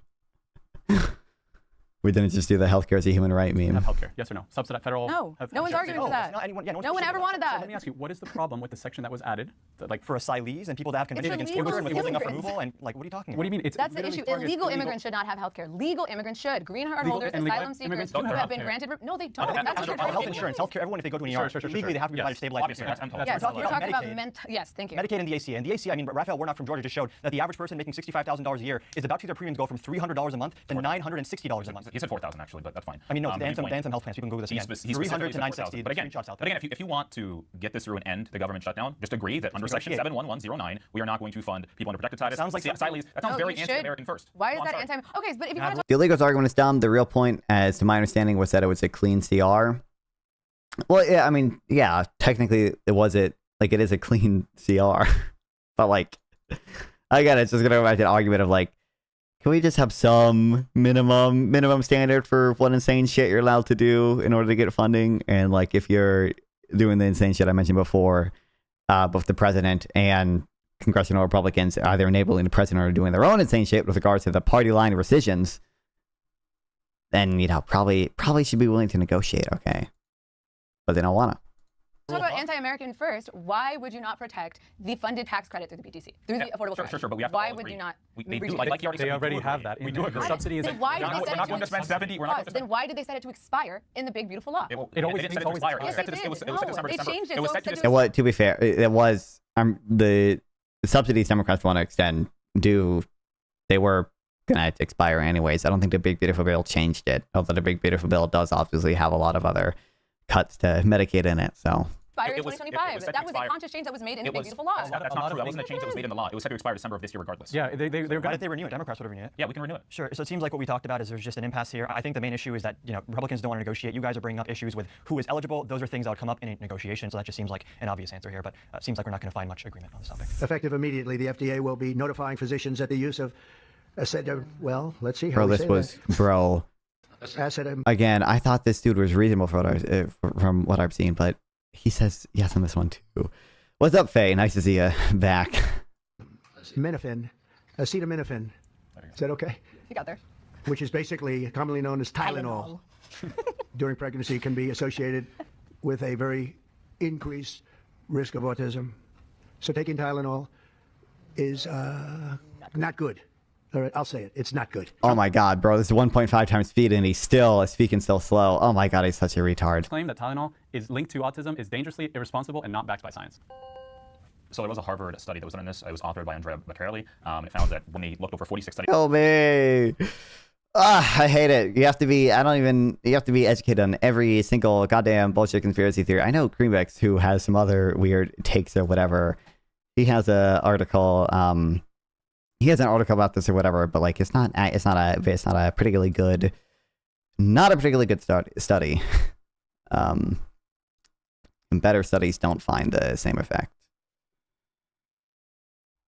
Studies, and this is a meta-analysis, so it encompasses multiple different studies. Also, the sibling studies I know are going to for sure are going to be mentioned here under rigorous review. They found that there was. Not if I watch this videos in 0.5 times speed because he's a sadist. It's true. Guys, what if getting sick increases the chance of autism? Like, what if you're sick and take Tylenol? Mind fucking explode. It's not even. I don't even think there's any. It seems like the biggest reason we've seen autism increase or whatever is just because we've expanded the definition of autism. It's just because, well, two things actually. One, we diagnose it more often in that, like, not just expanding the definition, but actually diagnosing people who do have it. And then two, we've expanded the definition to include people who previously would not have been considered autistic. And it seems like those are like the big two things. And it is just like not the case that Tylenol has any significant role. Link to autism. They also went on to say that you should try to use the lowest possible dose, shortest duration under medical guidance. And again, it includes NDDs, right? It includes OCD. That's probably I imagine as every single fucking drug while you're pregnant, but ADHD, obviously autism, or any other neurological disorder that may be there. Again, I think it's really silly that a lot of people are going around trying to just dump Tylenol when they're pregnant. It's irresponsible. But is it linked? Yes, that's what the evidence shows. Okay, so it seems like we are kind of saying washing what Trump said. So we went from Trump saying taking Tylenol and then he buffers and he goes, not good. That's different from saying that data shows that there's an association. I mean, we all know correlation is not causation. And in that same Harvard study you mentioned, at the end it says further research is needed to prove a causal link. And again, when you look at things like the sibling study, the reason that sibling study is so important, it's the largest of its kind, is you have similar environments, similar genetics, but you have one sibling where the mother took Tylenol before and one where you didn't. Just by the way, everyone should know this. Anytime a doctor is talking to a pregnant woman with every medication, he already says or she already says, use it sparingly, use with caution. Yeah, right. Like I would imagine, literally every single medication while you're pregnant is going to be like this. That is very different from Trump and RFK Jr., neither of whom have ever went to medical school, coming out and giving a statement with the weight of the federal government behind them, saying that taking Tylenol is not good. So defend what they said, not some sane wash version. I'll defend what they said. They said there was an association with it, that there was a positive association. He literally said it in the clip. He said literally to like not take it. He said it in the most retarded way possible. Like every single Trump literally said like, oh, RFK is more careful of what he says. I'm not so careful or whatever. Like, oh my God, bro.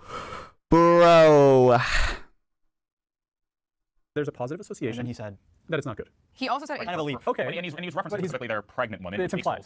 But I would have to, again, as an issue with how this bullshit is that you have to be educated on every single fucking thing to debunk half the bullshit or whatever. But like, start to review is a complete mess. It's written by an environmental epidemiologist.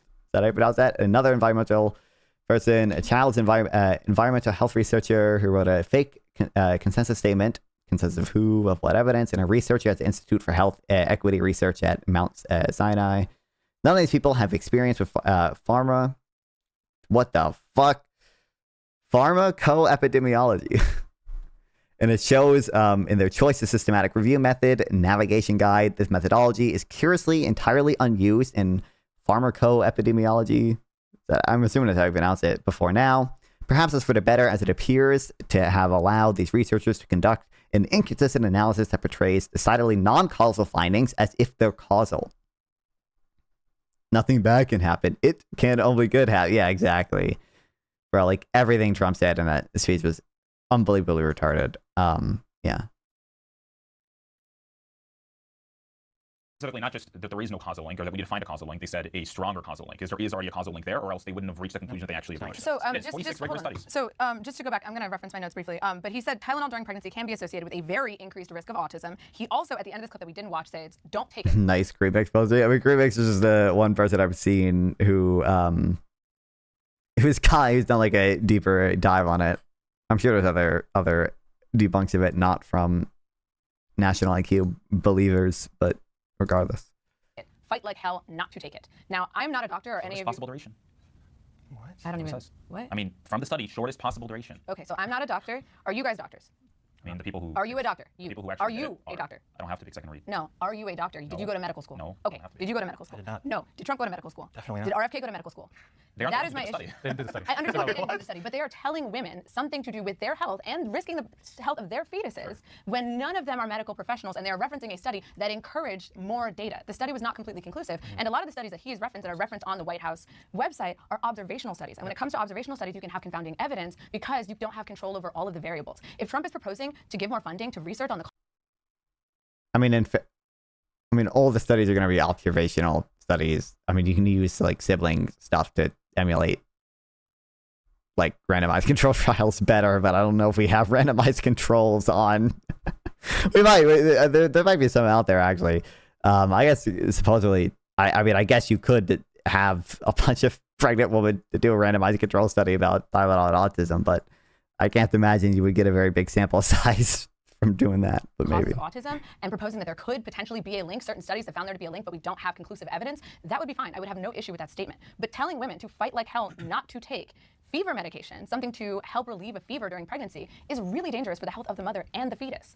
I think for anyone who actually cares, someone who's a mother or anybody that looks at that, they can go on the website, they can look at all the different studies, they can look at the Harvard It's studies. stupid. I don't need or even want my doctor to have whatever ails me in order to prescribe me things to better my outcomes. What? That was headed by Andrea Bocelli, who was the author, and it was to have had whatever ails me. Multiple different institutions. They can look at how it was a gold standard. It was very much rigorous, very much comprehensive, and it analyzed 46 of the best studies, not just like random individual studies, and found that you should like there is a like causal connection between NDDs and taking acetaminophen. It encouraged more research. But I do just want to talk about the health of women. So for 1 second. No. I'm really gonna have to do. I don't want to read half this shit right now, bro. Bro, kill me. Bro, kill me. Isn't it just much more plausible? Isn't it just much more plausible? We just got better at identifying people with autism, and we have just expanded the definition of autism. Isn't that just like way more plausible? No fun. Do you have a degree in Econ, LMAO? I have a spiritual degree in Econ. That's what matters. But yeah, no, obviously not. No, it's okay, it's okay. But for 1 second, for the health of women. So when it comes to treating fevers during pregnancy, there's only really one main medicine that's used. The other kind of medicine that generally treats fevers are like aspirins and NSAIDs, right? But you can't use that during a pregnancy because it actually is proven to potentially harm the fetus, right? So when it comes to treating a fever during pregnancy, Tylenol is generally considered the You've studied on the topic, is what matters. Well, I mean, I do think like generally, I mean, you should, I'm memeing when I say I have a spiritual degree, whatever. Like having a degree is relevant for stuff. You're obviously going to have a lot more, you're going to have to like, have a lot more general knowledge and like actually be able to prove your knowledge to get a degree usually. So it is, I think, meaningful, but you know. Best option. If you leave a fever untreated during pregnancy, you are risking miscarriage, you are risking stillbirth, you are risking serious physical developmental issues like spina bifida. So for women who maybe don't have access to the fantastic education that you've had and don't understand how to read these studies, because when we read them, they're not really written for the average person, right? You can potentially, if the president of the country who you idolize, who you respect, who you believe to be a good faith source is telling you not to take Tylenol, you could potentially be leaving your fever untreated. Hold on. Exactly. That's the point. So they can go to their doctor if they're worried about using it. Well, not if we take away Medicaid. Absolved of all responsibility. What's up, socializing sapien? Wait. You already said that he was not a doctor. I think we all agree that he's not a doctor. The FDA sent out a letter to a bunch of medical institutions about the findings of the studies, right? About meta-analysis specifically.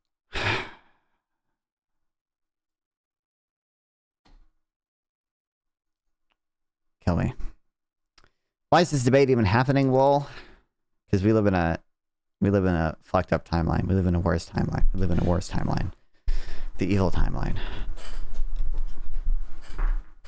It's not like any woman who's thinking about taking acetaminophen is going to call Trump. They're going to call their doctor. Can I please finish? Go ahead. Great. So they're going to call their doctor and they're going to see what's best specifically for them, right? And that's what they mentioned. There's going to be a lot of people just believe whatever Trump says, unfortunately, or believe whatever RFK says, or believe whatever's on the news, and it's going to be a lot more hesitant to take whatever medicine they might need, or might help them. But I've been told it can only good happen. So. In the study, right? Individual risk-based. Hold on. I think that's very Individual risk-based assessments. We would socializing sapien. So it's going to be done by individuals and their doctors who are going to prescribe them care and understand their specific circumstances. Again, you're saying washing what Trump said. You're trying to make it sound like more logical than what it actually was. And I would encourage everyone here, don't take my word for it, don't take his word for it. Look up the Harvard study. It says further research is needed to prove a causal link. And furthermore, that meta-analysis contained a lot of observational studies. Observational studies are not RCTs. They can't prove a causal link. And as Naima brought up earlier, with observational studies, you can have what's called a confounding variable. It doesn't even seem like it's not even just like, we said more research needed to be done to prove a causal link after this. It seems like the study itself is just pretty poorly designed and written by people who aren't even experts in, this type of evidence, this field. But Tylenol is not taken in a vacuum. Tylenol is taken because you have some kind of other illness, some kind of other pain. It's much more likely that whatever is causing you to take Tylenol could have a causal link with autism than that acetaminophen itself would have that causal link. That makes a lot more sense. Right. So, and it looks like we've all looked at the study pretty in depth. Like, what I want to say about it is 27 of the 46 studies did find a positive association of like 1.2, 1.3. There was one study. The rest, by the way, just found no correlation. Mm-hmm. The Swedish one is the only one that said that put doubts. But what Trump and RFK are talking about is exactly what the FDA has said. It's exactly what Tylenol themselves have posted about. They've warned. No, I don't believe the FDA said anything about this before our new RFK shit. But okay. They said fight like hell not to take Tylenol. No. I'm talking about It's the same washing Trump consistently. It's just like trying to make him sound less deranged than he is. Hold on, forget Trump for a second. Has the FDA? Are they they're just gonna bring back to don't they recommend taking it in low doses though? Warn caution with Tylenol. Sure, they warn caution with every medication. Yeah, of course. Let's go. Hold on. Has Tylenol themselves also said voiced the same concern? You have to liability-wise. Bro, kill me. Is there any medicine that doesn't do that? Is there any medicine that doesn't do that in general? And especially for pregnant women. But again, 27 of the 46, right? Yes, 27 of the 46 showed positive correlation. We're not going to. And by the way, those studies were very much. Well, can I just finish my point? Yes. Yeah, so my point is I think that it's very clear to me that RFK and Trump want to see more studies. It's not like they want to say oh, stop the. Really, dog. Do we even think Trump knows anything about studies, bro? RFK might know a little bit. But it seems like he's probably already pretty biased in one direction, bro. That's the whole point. They're putting a spotlight on this issue. It should be bipartisan. I think we all want to see more data. Yes. We're not arguing for studies. He absolutely does. He's argued for that. Okay. That was the whole premise of RFK is destroying our public health apparatus. There was a nutrition scientist named Kevin Hall who was doing research on processed. By the way, just to cut to the NIH in general. Obviously, I guess you could do cuts to the NIH and still have more studies on this specific thing or whatever. But it doesn't seem like, on net that we actually want more studies, but okay. Foods. I think the New York Times reached out to him to interview him, and RFK's administration edited his answers to the media company and cut off his funding. They've been proven to be changing data behind the scenes and firing researchers who don't comply with the narrative. He is if you don't fit with the RFK Trump pseudoscience narrative, you're going to get either suppressed, demoted, or fired. This is what's been happening. It feels like pseudoscience. When someone who is not a doctor tries to make medical opinions using studies that they didn't do, right? It's pseudoscience. One question. Any of the studies that were mentioned, for example, the main meta-analysis, was that ever manipulated by Donald Trump's administration? That's not my claim. Okay, exactly. That's the point. Yeah, you're going off of different things in reference. Doesn't seem like they were particularly well designed anyway. But we're specifically talking about acetaminophen. And again, if you're talking about risk, if you're talking about who's actually going to be hurt by his rhetoric, again, no one's going to go to him because they're not no one's doctor is Donald Trump. He's not a doctor. He doesn't have a medical degree. Exactly. He is specifically referencing studies. And again, in the meta-analysis, it goes off of a risk-based assessment. Yep. Someone is going to go to their doctor. Someone is going to see how that is going to affect them on a risk-based individual note, and that's going to be handled in. No one's going to be hurt by that. Yes, that's not their doctor. You know what's pissing me off? First of all, none of you. Okay, fucking kill me. Okay, let's go. Okay. Most prominent defense of the HHS decision to warn mothers about autism promoting risk of acetaminophen, paracetamol, is that how you pronounce that? Tylenol, is that a great new study came out that established the risk was real. I've already gone over why this conclusion is unwarranted. Briefly, the study ignores good evidence in favor of poor evidence. Now I'll more comprehensively go over the evidence that the review cited, the cheap excuses the authors relied on to make their conclusions, their documented lies and conflicts of interest, and then I'll finish off this off with the review of the available causal evidence related to the review, including some new evidence. Is this dude in Discord? He looks familiar. Who? Adam? Adam, I've spoken to before. He is in my Discord, I believe. I think he is. He was at least in the Discord at one point because we called on Discord before we did a like podcast together. It's fun. Adam is goated. Okay, what the review says. To be fair, this issue with laymen making claims about their own personal interpretation of health research has always been an issue, but it was confined to the woo-woo health. Yeah, exactly. Woo-woo health food for a while. Where fuck now there's it's national law. Center table on the Trump side. No, I don't know. I don't even recognize him. Everyone else I've at least seen on videos before and stuff. To start, the review is a complete mess. It's written by environmental. We read this, but yeah. None of these people have any experience with pharmacoepidemiology, and it shows in their choice of systematic review method, navigation guide. This methodology is curiously entirely unused in the pharmacoepidemiology before now. Perhaps that's for the better, as it appears to have allowed these researchers to conduct an inconsistent analysis that portrays decidedly non-causal findings as if they're causal. This fact was noted in court when Dr. Barcelli appeared as an expert witness, and the court repeatedly noted that he was inconsistent in his application of methods, including the navigation guide methodology, that he was repeatedly contradicted by the sources he cited, and that and he cited evidence that had no relevance to the case, and that he conflated evidence for different types of conditions, among many other issues, before eventually stating to the court that there is strong evidence of a causal link between prenatal acetaminophen and use and an increased risk of being diagnosed with ASD in children. Dr. I don't know how to pronounce this guy's name. This is fucking Dr. Barelli, Steve Bonnell, Mr. Bonnelli. Testimony, which now more popularly takes to former reviews everyone is citing, was eventually dismissed, but not before the court humiliated him. The remarks from the court are stunning. I'll quote a particularly revealing segment where the judge thrashed him for his habit of selective citation. Perhaps most tellingly, the doctor separated Gustavinson 2021 into two studies. The initial data, which reported an association, which Dr. Barkeley rated as strong evidence, and the sibling control analysis, which attenuated the association, and which Dr. Barkeley, I'm just going to call him Dr. B, okay, that's what he is from now on, downgraded from moderate to weak evidence due to concerns about the small size and bias towards the null likely introduced by the elimination effects of intermediate factors.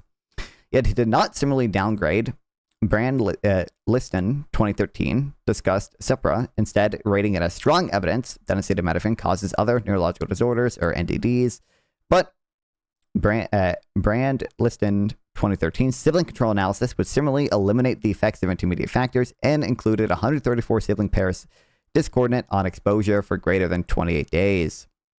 Gustavinson 2021, having the benefit of several more years on the same cohort, included 380 families with siblings discordant on exposure for 29 days or more. This paradigmatic example of interpreting results differently based on the outcome of the study and is illustrative of Dr. B's approach to the navigation guide, in which he uses areas an expert subjective opinion comes into play to selectively downgrade studies not supporting his analysis and vice versa. Later on, Dr. B failed to sufficiently explain the appropriateness of conducting a single Bradford Hill analysis for NDDs, which included ASD and ADHD, selectively analyzed the consistency of the literature and the issue of genetic confounding, repeatedly pressed conclusions that study authors were not willing to make, and disregarded studies that did not support his opinion due to limitations that he did not view as disqualifying in studies that did not support his opinion. Together, these deficiencies demonstrate that his opinion does not reflect a reliable application of the principles and methods to the facts of the case. Thus, Dr. B's causation opinions are not admissible. This is the sort of thing that if you're in for that you're in for if you read this review. So let's read it. Firstly, the method in this review, genetics, you say. The method used in this review is supposed, per Dr. B, to be used transdiagnostically, but for some reason, 3 separate reviews were done, one for ADHD, one for ASD, and another for NDDs. Why? It's not clear. At times the review, oh, what's up, Isaac? Run RFK, love to hear it. At times the review conflates findings across diagnoses, and at other times it separates them, seemingly always in a way that exaggerates the harm of acetaminophen. Curious. We'll start in Table 1, the list of studies cited in AG. Okay, we'll and maybe check the rest of this out later, but it really just seems like a study written by people who are not experts in this field already, and they seem to be intent on achieving a certain result, and they will selectively not admit certain evidence. Based on that, then the end of this has the sibling studies that they mentioned, which are much better at the causality part of it, and they seem to not find any effect. Even are eligible to give birth because you fucking can't. And what's pissing me off, neither is Trump. That's not an argument. That's not eligible to give birth. That's not an argument. What's pissing me off about this is that a bunch of people who are not medical professionals, who did not do these studies, and who also are not at risk of being hurt by this rhetoric, are trying to claim that it's not going to hurt women. You don't know what women are going to do by taking this advice. If Trump says, Trump told women, exactly. So why is he giving medical advice? He's not a doctor. He's referencing the studies. He's referencing studies that were done by medical professionals. Sir, telling people to fight like hell not to take a medicine is giving medical advice. That's medical advice. I just have to say, like, I understand that Trump has the IQ of a toddler, but you can't keep infantilizing him and saying, oh, Trump's not anyone's doctor. He's the president of the United States. Why are you acting like he's just some I wish he was just some random guy. And again, he literally said, I'm not so careful with my words. Like, bro. He has a responsibility, and his public health apparatus has a responsibility. And my point in bringing up that RFK's administration was editing the responses of nutrition scientists was to say, this is not being done in good faith. This public health apparatus isn't operating in good faith when they're picking and choosing which studies are valid. That's it's not whataboutism. No one it's pointing to a pattern of behavior. No one picked this study. That's a whataboutism. You're shifting to a pattern of behavior. Completely different topic. But again, he is not anybody's doctor. The main point of contention is even the people in the study, the people who wrote the study in referencing to the one where 27 out of the 46 studies had a positive correlation with acetaminophen use and NDDs, they even said, that's fine. It was known even then with the meta-analysis. It was very much rigorous, right? So they're precautioning this. They said the shortest possible duration under medical guidance, already what right, with the lowest dose possible. Already what doctors say. Exactly. So I'm guessing that is also fear mongering, right? So I actually have some of the quotes from this full clip here. In the clip, he says, taking Tylenol is not good. And then he goes, I think you shouldn't take it for the entire pregnancy. Don't take it. Fight like hell not to take it. That is medical advice. That is straight up medical advice. From what I'm getting from that is you should try your hardest not to take it unless you need to. Why did you say exactly? Which is exactly. Bro.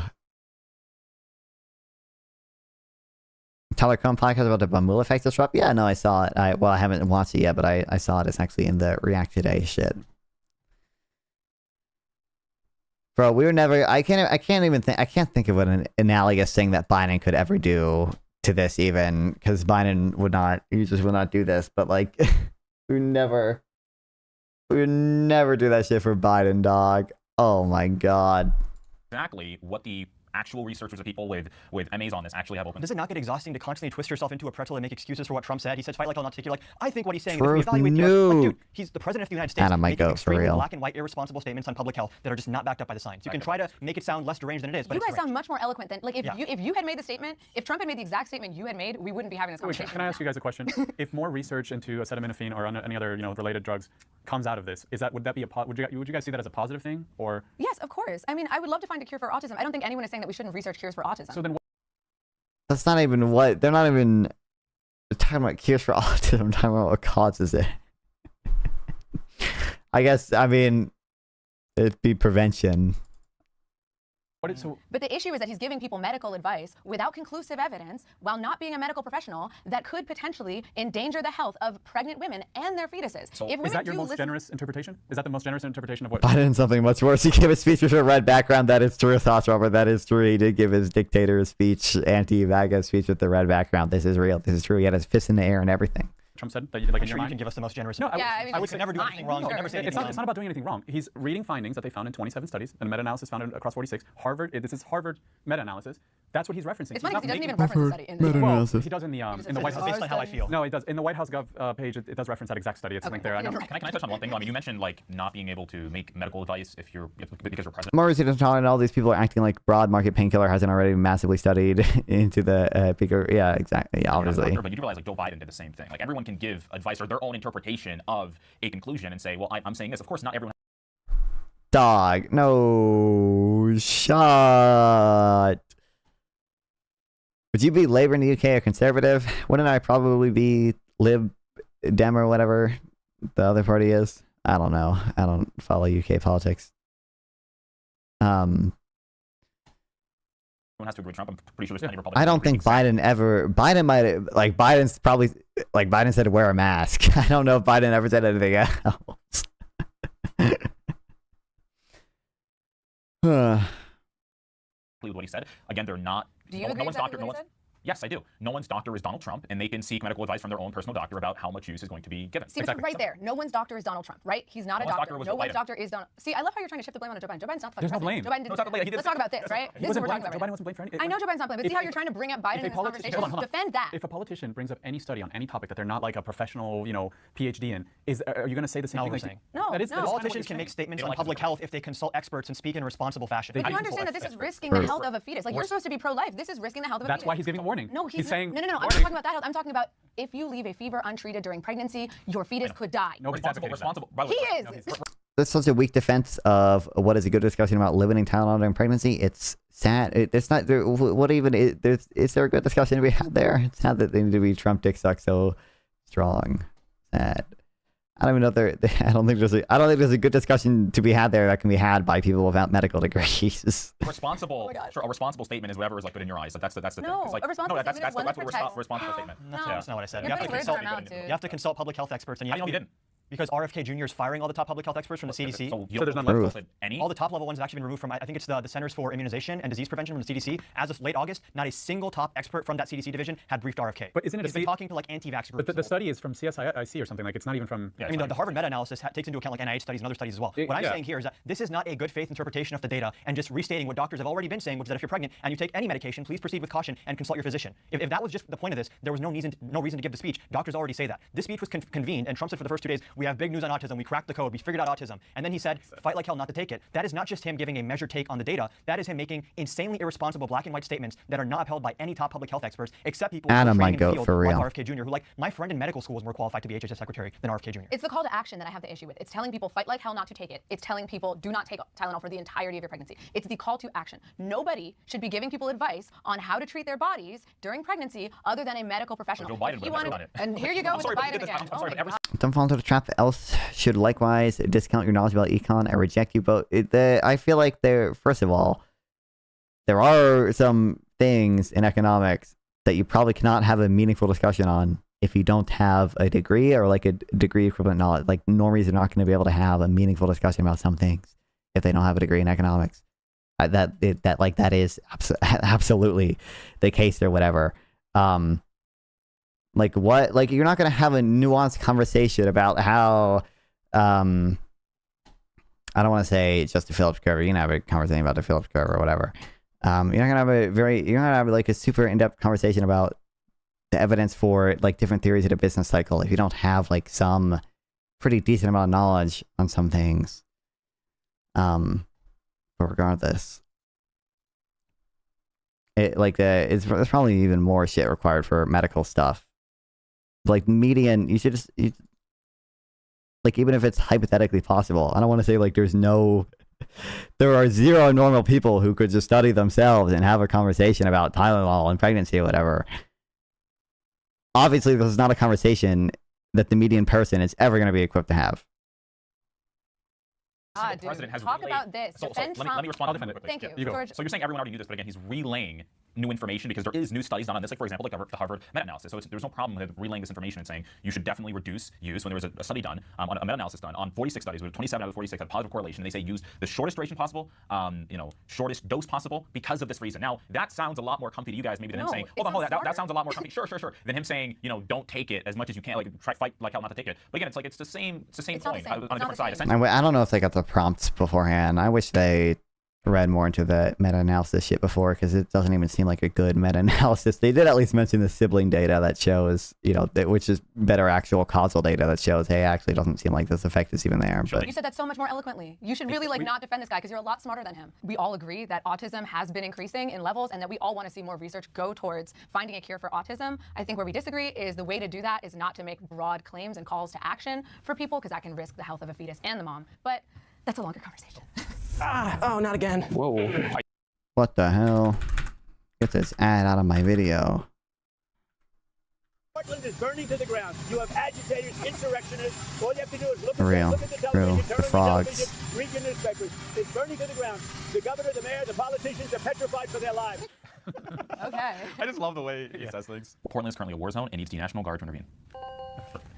I mean, a Trump-appointed judge just said a couple days ago that the president's determination is, quote, not tethered to reality. There is no real reason here to not just, I mean, if the state's governor wants to call in the National Guard, that's one thing. This is Trump trying to circumvent the state's governor to federalize the National Guard and send them in. And what it actually is part of a broader trend and a movement towards authoritarianism in this country. Can I ask a quick question? What is the violent rate per capita in, Portland right now? I don't have the crime stats memorized, but I do know that violent crime is down. Can you guess? Were you talking about homicides or like robberies? It's just violent crime in general per capita. I couldn't tell you. Just guess. I mean, I'm not going to guess. 720. Okay, and you know that's going down, right? Yeah. So it's going down over what month specifically? Can I? It's gone down since 2020. No, last 7 months. Can I interject actually really quick? I do have the. Is that significantly out of line? Is that war zone level? Is that significantly out of line with other big democratic cities, evil Democrat crime cities or whatever? There's no shot that's even like. I don't think Portland, for whatever issues you want to say it has with crime, is like significantly higher than like LA or New York or something. Crime stats for the first half of 2025 for Portland. I'm going to read from my notes if that's okay. Under Trump. Okay, cool. Well, he's not the governor, but sure. So kind of. Homicides are down currently in Portland by 51%. Overall violent crime is down by 17%. Aggravated assaults are down by 18%. Robberies are down 10%. Sexual assault reports are down 12%, and shootings are down 31% compared to this time last year. So I think generally to say that Portland Gray? What just happened? 31% compared to this time last Fucked up the camera. year. So I think generally to say that Portland currently right now is on fire is a gross misinterpretation of what is happening there. In fact, the governor of Oregon said the exact same thing. Crime goes up and crime goes down, but a 720 violent crime per capita is crazy and insane if you compare it to like most American cities. So it's not necessarily a war zone per se, but it's still a mess and absolutely horrible. He called it an insurrection. That was not an insurrection. Is that grounds to send in the National Guard? I mean, policing is local. But Why do you want the federal government to do this? Sometimes. This is like Birmingham, Mississippi. I don't know. Where's Portland? I don't think this is the most recent data though. I think this is for probably 2022 or something. Police is not enough. Actually, in fact, the chief of police. Have you seen what happened in Washington? What are you referring to? Right. So when Trump, for example, called in National Guard in Washington, crime went down in Portland is second highest? Okay, thanks. Chorsky. every single facet of it. No, I'm sure crime goes police down. is not enough. Crime would also go down if everyone had a personalized drone following them. But we have civil liberties in this country, and there's always a give and take between crime and freedom. And sure, you could have martial law, and I'm sure crime would go down, but no one wants that. There's a difference between civil liberties and anarchism. The actual chief of police of Portland, Bob Day, was quoted saying, "It's not a narrative that's consistent with." Chris has a degree in race science. Why do you trust him? I mean, like I said, he's just a person I saw do the deep dive on the Harvard study thing or whatever. But what's actually happening now? He also said, and that's wait, you're talking. Who did you say, Bob or no? Bob Day, yeah. The chief okay, of police. yeah, they were also quoted. I think it's the chief of police. I'm not sure if it's the same guy, but he was saying that they're also resource constrained, and we can get into what the role of federalism and like what the role of federal government is. Portland's higher rates though by a pretty wide margin. Have they had that for? Is that like recently because of the new ICE confrontation shit and everything? Or is that or has it been consistently pretty higher? It could be consistently pretty higher. I don't know. I don't follow the crime stats by city. But when you have these cities, these sanctuary cities, which by the way, I don't know why they're called sanctuary cities. When I picture sanctuary, I picture like a peaceful, tranquility, little birds. Oh yes, singing, wow. dancing together. You go to these sanctuary cities. What is it? Open drug Liberal markets, zone. fentanyl, like needles on the ground, human feces, people bent over. Like they should be called. A sanctuary city. It's not a utopia. Sure, but it should be called zombie apocalypse like city, or like apocalyptic city, because that's what it looks like. When you look at actually all of these sanctuary policies, they completely. Do you know what the lowest common denominator of sanctuary policy is around the United States? All of these cities, what they have in common is that they have to avoid, or it's a deliberate action to not intervene anything with immigration enforcement. Not cooperate with federal authorities. Exactly. That's the definition of sanctuary. What do you mean that's the lowest? That is just by definition what they are. It's just cities that don't hand over like immigration data to federal authorities, right? That's like basically all it is. But I read a stuff like 3 weeks ago. This is half remember, but I think if you could link in a Discord, it'd be nice. But yeah. So you but that doesn't over mean the past 5 years. Like, no, it actually does. It means it's literally a breeding ground for drug traffickers, human traffickers, and for criminals. Like if I was a Democrat, I would love these, or if I was a criminal, I would love these Democrat policies because it's literally you can get away with anything. I think you're conflating. And I don't have good fucking causal data on this or anything. The argument is like immigrants are probably a lot less likely to report crime or whatever if they believe that they are going to be deported or have some penalty against them if they're found out to be an undocumented immigrant, so it could actually reduce crime. I don't have there might be data that shows otherwise or whatever, but that's the argument typically given. Are you pill on abolishing ICE? I'll see if it's in my subject. I don't think the thing I've said before, I don't think abolishing ICE would be that bad if you just integrated half of their shit into the DHS like it was before, I think 2003 or whatever anyway.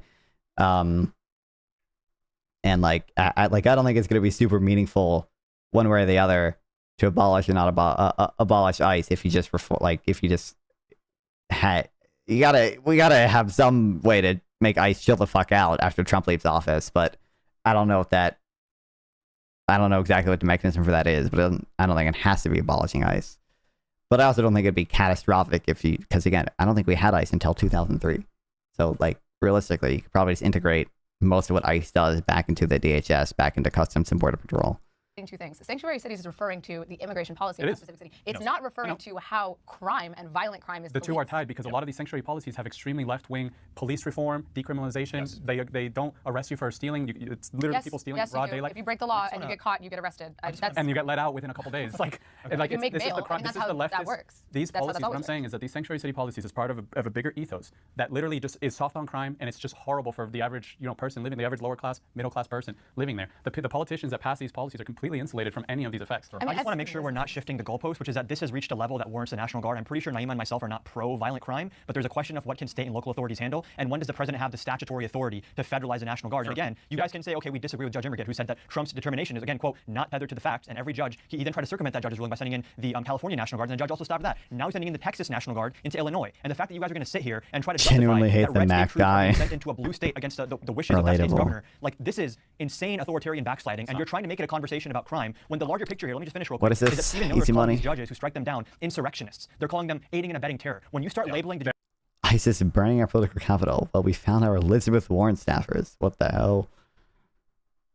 judicial branch, insurrectionists, and terrorists, you are setting a groundwork to centralize more power in the executive branch, which I thought you guys wanted small government, but apparently when it's Trump, he gets to be a dictator. Sure. And you might say that's an exaggeration. It's not strong, man. Stephen Miller was just on CNN, and he accidentally let it slip that Trump has plenary power, which means absolute power. So is it your guys' understanding that the president of the United States has unquestionable and unchallengeable power to federalize the National Guard of any state and send them anywhere for any reason? It's not unquestionable because the judge is actually blocking it. So again, judges can, for example, make specific rulings. When it came to Chicago, the judge didn't block it because they ruled it was legal. There was the Insurrection Act of 1807. What this allows the president to do is federalize National Guard troops in specific states in order to, for example, stop insurrectionists, a rebellion, or, for example, civil disorder. We saw civil disorder in reference to Chicago, right, where we have a woman who's ramming her vehicle into ICE vehicles. We have people who are shooting at ICE. We even saw that one idiot. I forget where he was, but he was like shooting at ICE on top of a roof and actually ended up killing migrants. So we are seeing, for example, in Portland alone, there was a 1,000% increase of incidents that are anti-ICE incidents, like violent crimes against ICE. And Portland has a well, that's also probably been 1,000% increase in ICE raids in that area, right? But regardless, ICE operating in a way where it may be necessary part of 2026 Democratic campaign platform to advocate for its dissolution. The constituents may demand it, maybe. But like again, I don't think it would be like super consequential one way or the other. But 720, okay, violent crime rate per capita. Okay, can you please tell me what country? I mean, what state has a what's called violent crime rate per capita that's anywhere near that? Supporting violent crime. Right. Then so they need to. So the government. Portland, 720 per capita crime. I don't even know what he's saying this. Do you think National Guard should have been used during school integration? If yes, what is the principal difference? Those actually, so one, it's probably the case that a lot of the stuff ICE is doing just generally is not really in line with the law the same way like integration was, right? Like that was making states comply with the Civil Rights Act. ICE is like deporting people who are like going to asylum hearings, right? So that's number one. And number two, I like, even regardless of the actual the law itself, which I think probably matters more or whatever, but I do disagree. I just also think it's a better goal to integrate schools than it is to deport immigrants, but the broader concern about the actual legality. And then wait, what the fuck? Portland's sitting at number 72. Doesn't even look like Portland's that bad at all.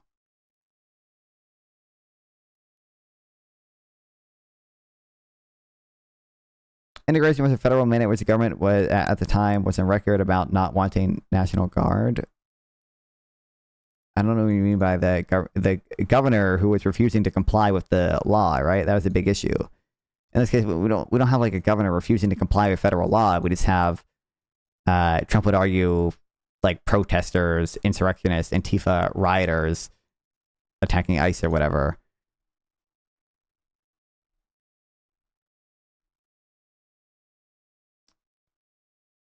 Governor of Portland. I mean, not governor of Portland, the governor This is of true, Oregon. socializing sapien. But specifically, the mayor of Portland specifically needs to indeed call for the governor to call in the National Guard. Why? Because this is out of control. But it's not out of control. Though. That's Yes, the thing. it is. It's the crime in Portland is not out of control. It's 720 violent crime rate per capita. But that's up to like he doesn't get to per defy 100,000. We analyze crime. Sorry, go ahead. You don't get to just defy the Posse Comitatus Act and just like bring the National Guard without getting authorization from Congress, without getting authorization from the governor of Oregon, without getting I'm aware authorization he's from the lying. police. Everyone is disagreeing with him. That's why a judge blocked him from sending the National Guard from California to Oregon. There is a reason. Hold on, let me say it. It's really important. There's a reason why the Insurrection Act of 1807 exists. Wait, sanctuary cities are not against federal law, Michael. That's retarded. No. It exists because sometimes governors in their own states fail to actually address accountability and fail to be accountable. Why? Because, oh, I don't want Trump to run my state. I don't want Trump to be a fascist and dictate my state. Okay, great. Then, decrease your violent crime rate by a significant margin. Yeah, there's always fluctuations. Hold on.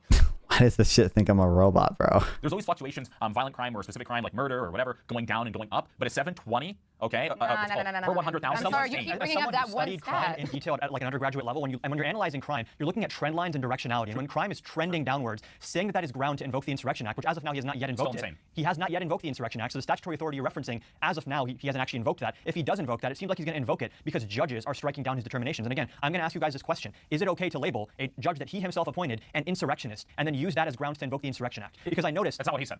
It is what Stephen Miller saying. Exactly, that's not him. That's not Trump. Stephen Miller sets the policy agenda for the Trump. Wow. Sure. But that's not what Trump said. You're acting as if Trump said that directly. Well, Trump does what Stephen Miller wants to do. Yeah, but the argument not that necessarily. I mean, they're two different people. I get that they work together, but they don't. Dog. I mean, maybe, this is just because of the deep state was actually secretly controlling Biden or whatever. But like, we would never make this excuse for Biden. Also, we would just say, like, can we at least fault Trump for making an appointment that's like an evil authoritarian dude?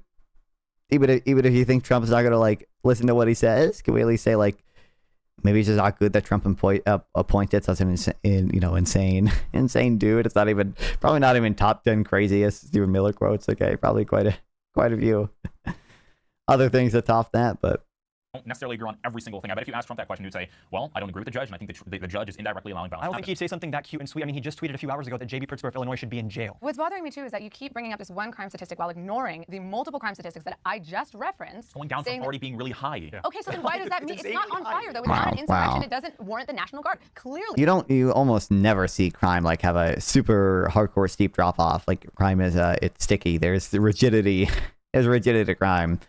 I didn't say the word. The federal government has a mandate to deal with immigrants. States are not obligated to hand over the information that sanctuary cities don't hand over. States and cities are not obligated to do that. States and cities were obligated to integrate schools. That's the difference. Like G. Wallace, they were refusing to help federal government. G. Wallace was maybe I'm mistaken here. G. Wallace was not helping the federal government. G. Wallace was not complying with the Civil Rights Act. There was a law passed through Congress that said schools have to be integrated. You can't have, discrimination within public schools. You can't have discrimination within public businesses or whatever. He was not complying with that. That is not the same as states and cities not breaking federal law by simply not giving immigration information to federal authorities for crimes committed within their state or whatever. As of today, Governor of the sovereign state refused to willingly submit illegal usurpation. Yes, he's saying he's not going to comply with the law because he didn't believe the law was legal, right? That's what he's saying. That's not what the sanctuary cities are saying. The state, the city's police force, is handling it. If the crime rate is going down, what does that mean then? What's causing that? Well, there's a couple things here. First of all, and this is going back to sanctuary policy, but we've seen in these cities a actual just mentality of just not enforcing ICE.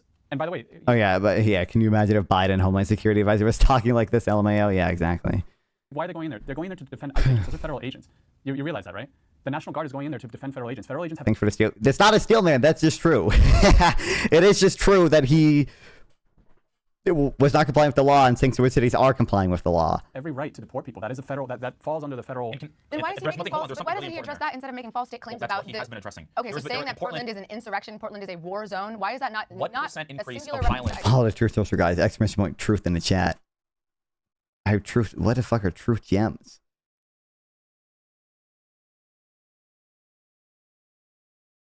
What percent increase of violence has happened I don't actually think I have an exclamation point truth command or whatever, but on ICE in Portland? 1,000% increase of violence on ICE. ICE needs protection. If the governor of isn't the dude on the right like a libertarian economics guy? The fuck is he doing? Glazing a tariff guy? Yeah, this guy, like I said, I've seen him be more reasonable on things before. Like even when he talked to, I've seen him talk to Destiny about tariffs before, and he was like, "Well, I don't think the tariffs are good, but the deals though, we've gotten some good deals so far or whatever." Like, but yeah, it seems crazy that he's going this far in some things. What's called Oregon He's is fucking failing to Laffer protect guy or federal agents whatever. when they're trying to enforce immigration, when they're being shot at, when there's cars trying to ram them over. The president has to act. Again, he's the president of this country. I understand that there's states' rights. I understand that there's a country. I understand all of these things. But sometimes the president needs to act because governments, local government fails to do so. Let me give you a great example. Brandon Johnson, right? Brandon Johnson, mayor of Chicago. He just signed his own executive. I mean, most of these attacks are, again, if you say like there's 1,000% increase in attacks against ICE or whatever, you're probably taking into account that there's probably also been 1,000% increase in the number of like ICE troops deployed, right? The number of deportations going on. Two, it doesn't even like, I don't know. I don't want to get banned on Twitter. I don't think most of the ICE raids are like, first of all, probably a lot of them are probably borderline legal in some cases when they're literally showing up to like courthouses to deport people who are trying to have asylum hearings or whatever when people are being deported without due process. But Obama regardless. Still deported more than Trump. He just did it without the drama. This is true. Wow. Thanks, Liberty Twitcher, for the sub. I appreciate it. Hell yeah. But I mean, Obama, a lot of the Obama deportations were essentially him just redefining deportation, like instead of turnarounds or whatever, like they were just essentially redefined the deportations, and they were given way more due process than what Trump's given people or whatever. But I don't know why that's not actually true. What part of it? I don't know why. I don't know if you guys hear it and I don't. I heard the like TTS part of it, but I don't hear Obama deported more than Trump. I don't think I said the opposite of that. I think Jubilee's giving me mental illness. Same sauce Rama. As always, it's the Jubilee slop. Okay. I don't know if I didn't hear the yippee sound effect like I usually do. Might be that.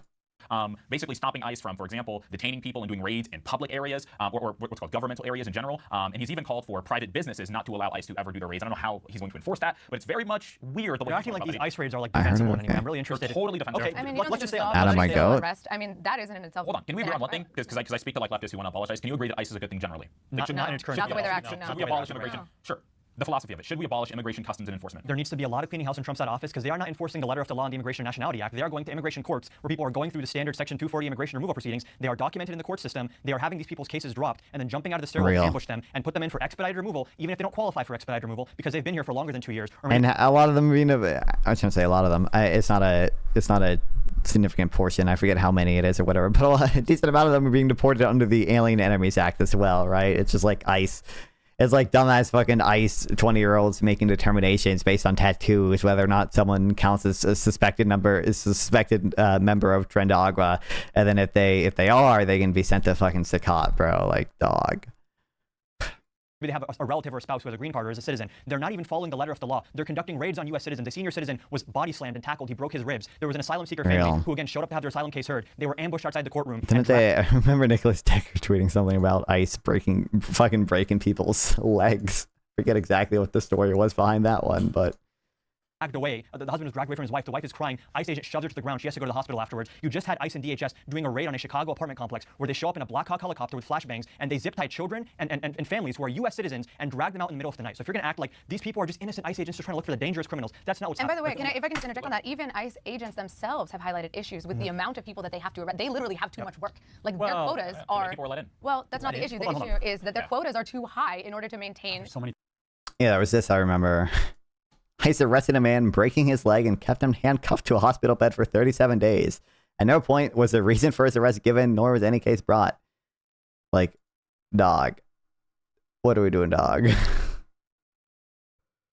Oh, kill me. Things to respond to. First of all, Trump's deportation numbers are lower than Biden and Obama's. Right. Like, so to say that it's too much, like, let's slow down a little. It's the question. So first of all, that's the case.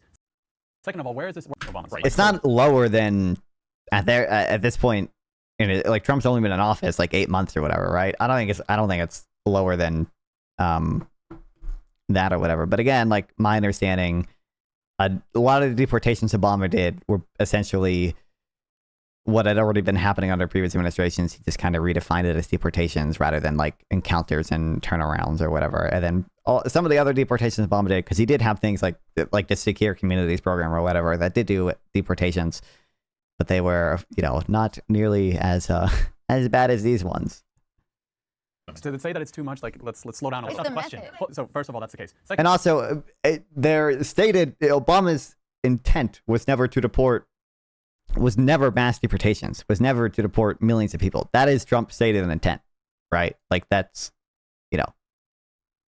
that is his fucking campaign slogan.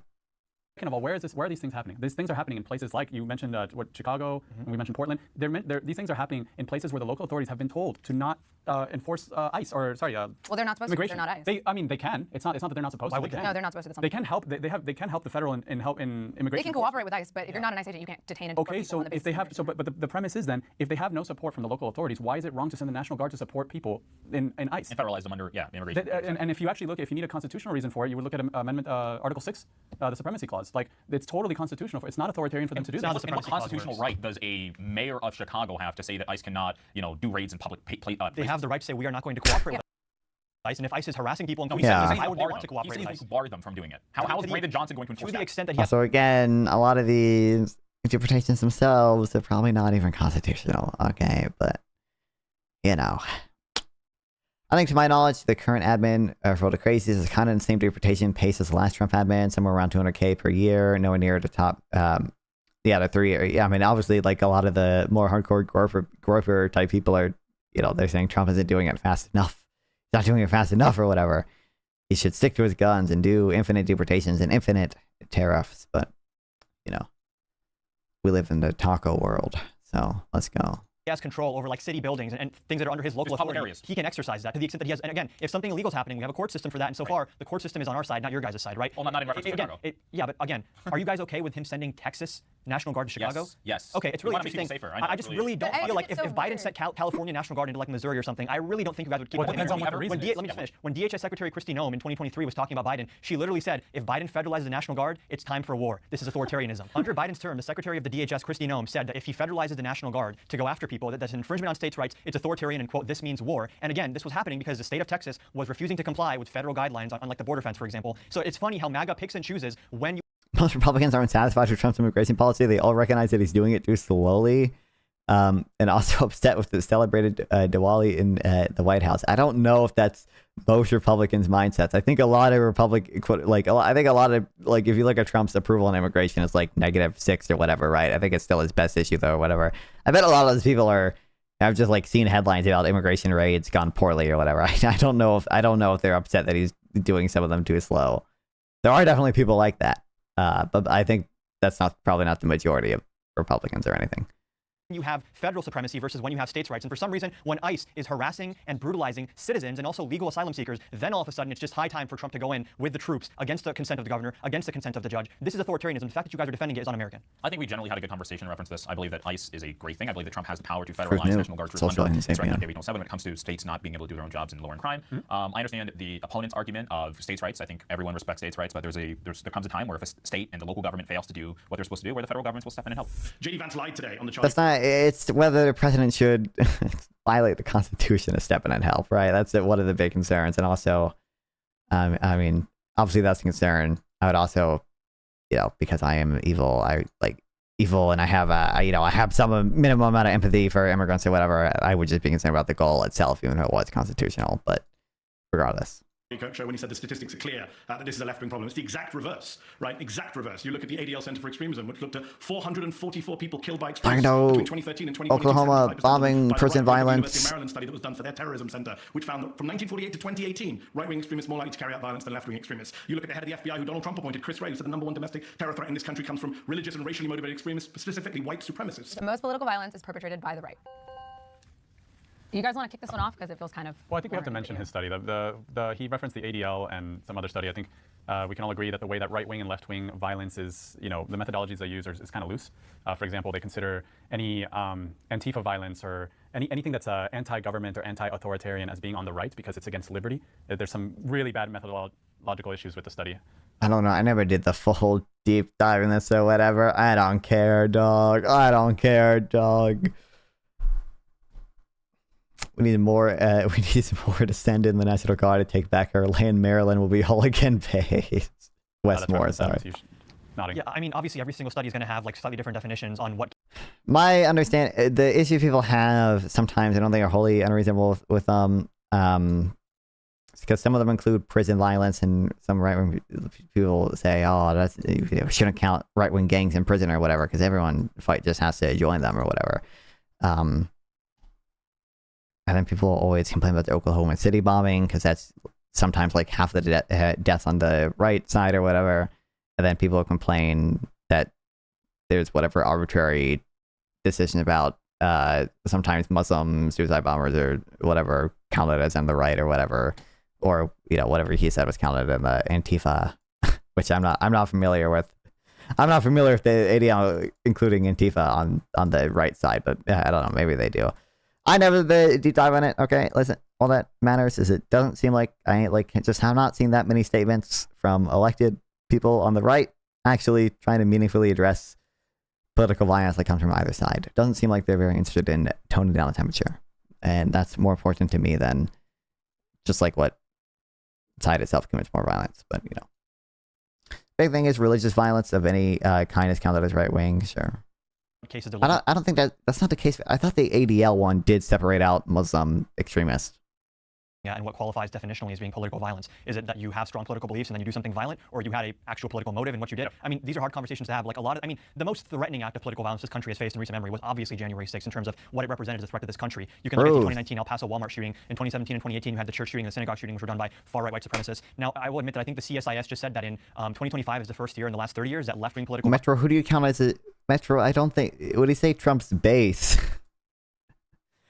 The majority of Trump's base, I don't think is... to the right of him on immigration, vaccines, and abortion. I think the majority of people who voted for Trump were like really just mad about the cumulative price level increase. I don't even think they know. I don't even think they care about vaccines that much.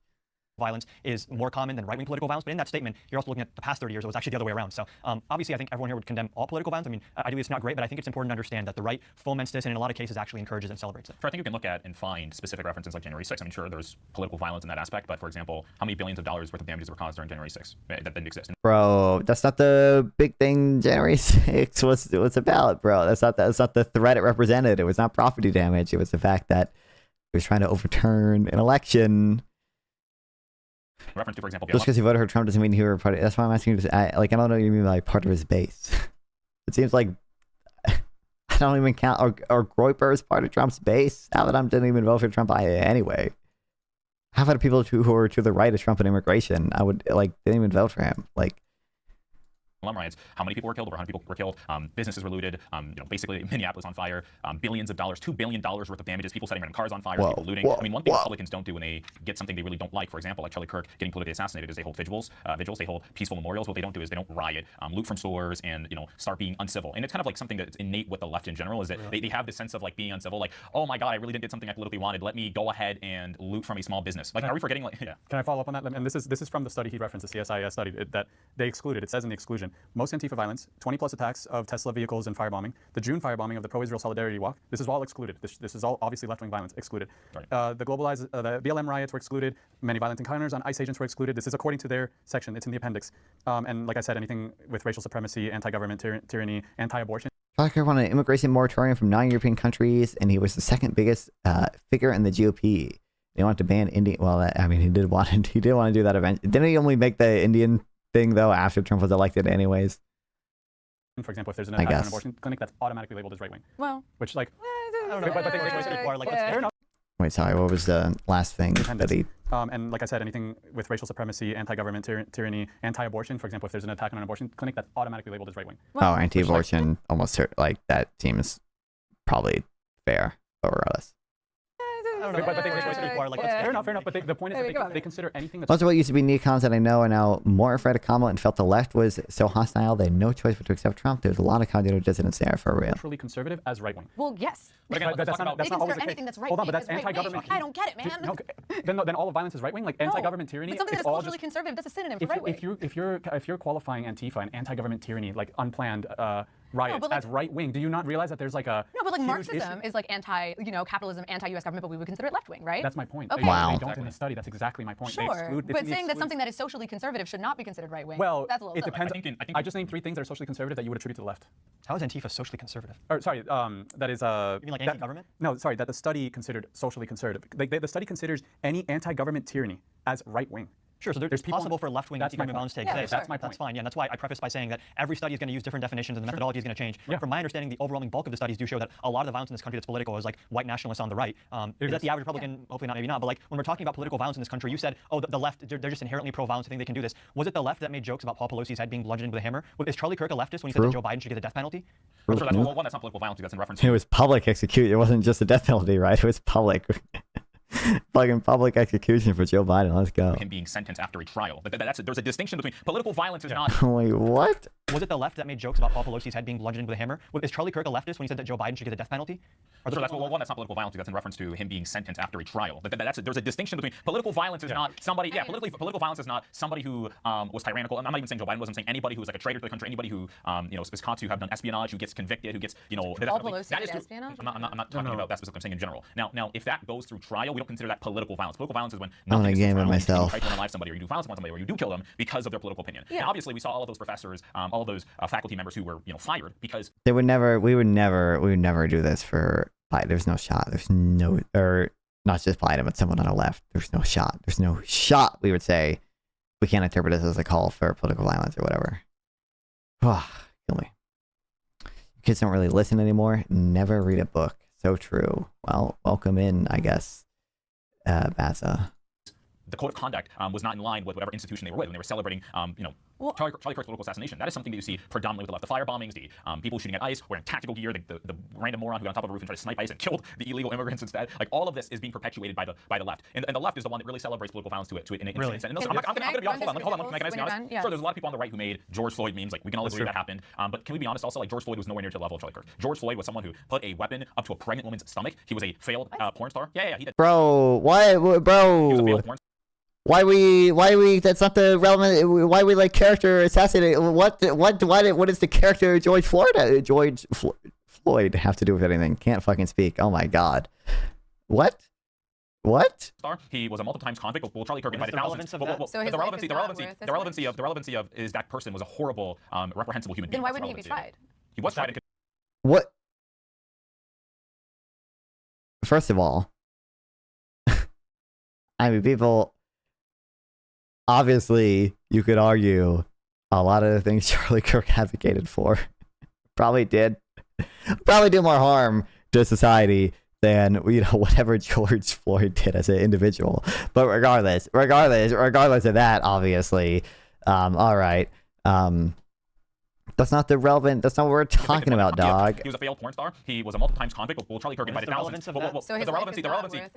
relevancy of is that person was a horrible, reprehensible human being. Then why wouldn't he be tried? He was tried and convicted plenty of times. But he wasn't sentenced to death.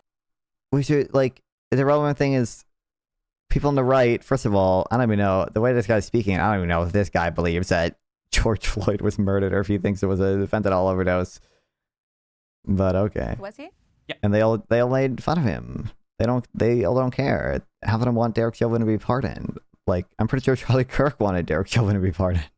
It's really hard to get sentenced to death. Okay, but constitutionally, it's illegal to do. But dude, like, that's how that works. I mean, I don't want to talk about George Floyd. I think that's not really the point of this conversation. But, you know, obviously, you should be tried before you... Gropers are actually the majority. I mean, I guess that wouldn't necessarily surprise me. I don't know. Via death, right? But just going back, I think that we're kind of ignoring a really long-standing history of not only political violence on the right, but the condoning of violence by those who are not even perpetrating the violence. I mean, just to throw out some examples, I mean, KKK lynch mobs started before the Civil War. Like, the Ku Klux Klan started before the Civil War, lynching black men who were not tried or convicted of any crimes. I mean, we can talk about the Baptist Church. KKK killed 4 girls. The assassination of MLK, the standoff at Ruby Ridge, Oklahoma City bombing, killing 168 people, the 2015 Charleston AME church shooting, 2017 Charlottesville car ram, a neo-Nazi just literally rammed his car into counter demonstrators immediately following a Unite the Right rally. Remember when you mentioned that, you know, when we go to rallies, we're very peaceful, except then, I guess, right? 2016 Pulse nightclub shooting, you know, injured 53, killed 49 people. 2018 Tree of Life synagogue shooting. 2019 El Paso Walmart shooting. I mean, 2020 plot to kidnap the governor. Like, you know, the plot to kidnap Governor Whitmore. But are you saying these were all right-wing? Yes, these were all right-wing. They were no neo-Nazis. Can I ask a quick question on that, because you mentioned the Triple K earlier. When was the last time they actually killed somebody? Like, when's the last time they did a terror attack? I was talking about before the Civil War. Yeah. Give me the last time they did it, though. They did any terror attack. Dog. Why? First of all, why is that the thing we're focusing on? But she just mentioned like other examples of modern attacks that did kill people. I don't know why we're focusing on the fucking. Okay, but what about? All right, fine. We're talking about recency. I know. I'm talking about. Okay, then let's talk about like, sure, you can give us a long list. I'm sure if I wrote down a long list of left-wing political violence, I could give it to you. No, actually, thank you for the segue. That's beautiful. All right, so the 2020 plot to kidnap the governor was the Wolverine Watchmen. That's not Triple K. They're all neo-Nazis. Are we going to talk about These are Kavanaugh far-right and conservative how someone plotted to unalive him after the Supreme Court? Okay, 2020 arson of a black church. Wait, who did they say? Also, the unalive. Is this guy TikTok debater too? No, actually, thank you for the segue. That's beautiful. All right, so the 2020 plot to kidnap the governor was the Wolverine Watchmen. That's not Triple K. They're all neo-Nazis. Are we going to talk about These are Kavanaugh far-right conservative and how someone plotted to unalive him after the Supreme Court? Okay. I can't. What did he say? We can talk about who? They're all neo-Nazis. Are we going to talk about These Kavanaugh are far-right conservative. Oh, Kavanaugh. How someone plotted to unalive him after the Supreme Okay, 2020 arson of a black church in Massachusetts. 2021 Capitol riots, as we mentioned. These were all white supremacists. 2021 Winthrop, Massachusetts attack. White supremacist shoots and kills 2 people of color. I mean, 2022 Buffalo supermarket. White supremacist Peyton Gendon kills 10 in a predominantly black market. 2022 Club Q shooting. White supremacist shoot and kills 5 people at an LGBTQ plus nightclub. 2025 murder of Melissa Hortman. Again, a white supremacist. And then this happened actually, I think last week. 2025 Vincent Battarolo, who drove over 2 17-year-old girls with his car because they had alleged that he had access to CP. Right? So KKK. Violence? Yes, it is. Like, hold on. Read the last thing you just read off. Okay, actually, have you heard about Vincent Battarolo? Hold on. Read the last thing right there and tell me that's political violence. Okay, I'll give you. Do you want more details? No, read that. Don't tell me what to do. But a week ago, a young man. He's 17 years old. He's a very prominent Trump supporter. He's not prominent. But, What's you know, the name? He's MAGA. He doesn't like these girls because they were against his political beliefs, and one of them had alleged that he had access to child pornography. He went on like an hour-long rant on his YouTube channel about all this stuff, including his conservative values, how much he hated these women, blah blah blah, and then killed them with his car. I actually saw the live stream that people sent. Bruh. What's his name? Okay, drove over 2 17-year-old girls with his car because they had alleged that he had access to CP, right? So KKK. Violence? Yes, it is. Vincent Matter, hold on, whatever. Read the last thing you just read off. Okay, actually, have you heard about Vincent Battarolo? Hold on, read the last thing right there. Yes, it is. Actually, 5 people at an LGBTQ plus nightclub. 2025 murder of Melissa Hortman. Again, a white supremacist. And then this happened actually, I think last week. 2025 Vincent Battarolo. Battarolo? What the fuck? Who drove over 18 years old. They were against his political beliefs, and one of them had alleged that he had access to child pornography. He went on like an hour-long rant on his YouTube channel about all this stuff, including his conservative values, how much he hated these women, blah blah blah, and then killed them with his car. I actually saw the live stream that people sent, and just to be really clear, it had everything to do with the CP and had nothing to do with Charlie Kirk. He never mentioned the political opinion of the girls or anything about Charlie Kirk in reference to that. You're just bringing up a lot of things that aren't really even political violence, but just general hatred, and you're trying to classify it as political violence. Do you not classify hate crime as a political violence? I mean, this is violence. Not necessarily. White supremacists. Not necessarily. So for their example, political beliefs are what caused them to want to perpetrate these acts of violence. No. No, not necessarily. So white supremacy is, in a way, a political belief. Do you not agree with? I don't know anything about this guy, so it could be the case that he wasn't, or the attack wasn't politically motivated. I don't know.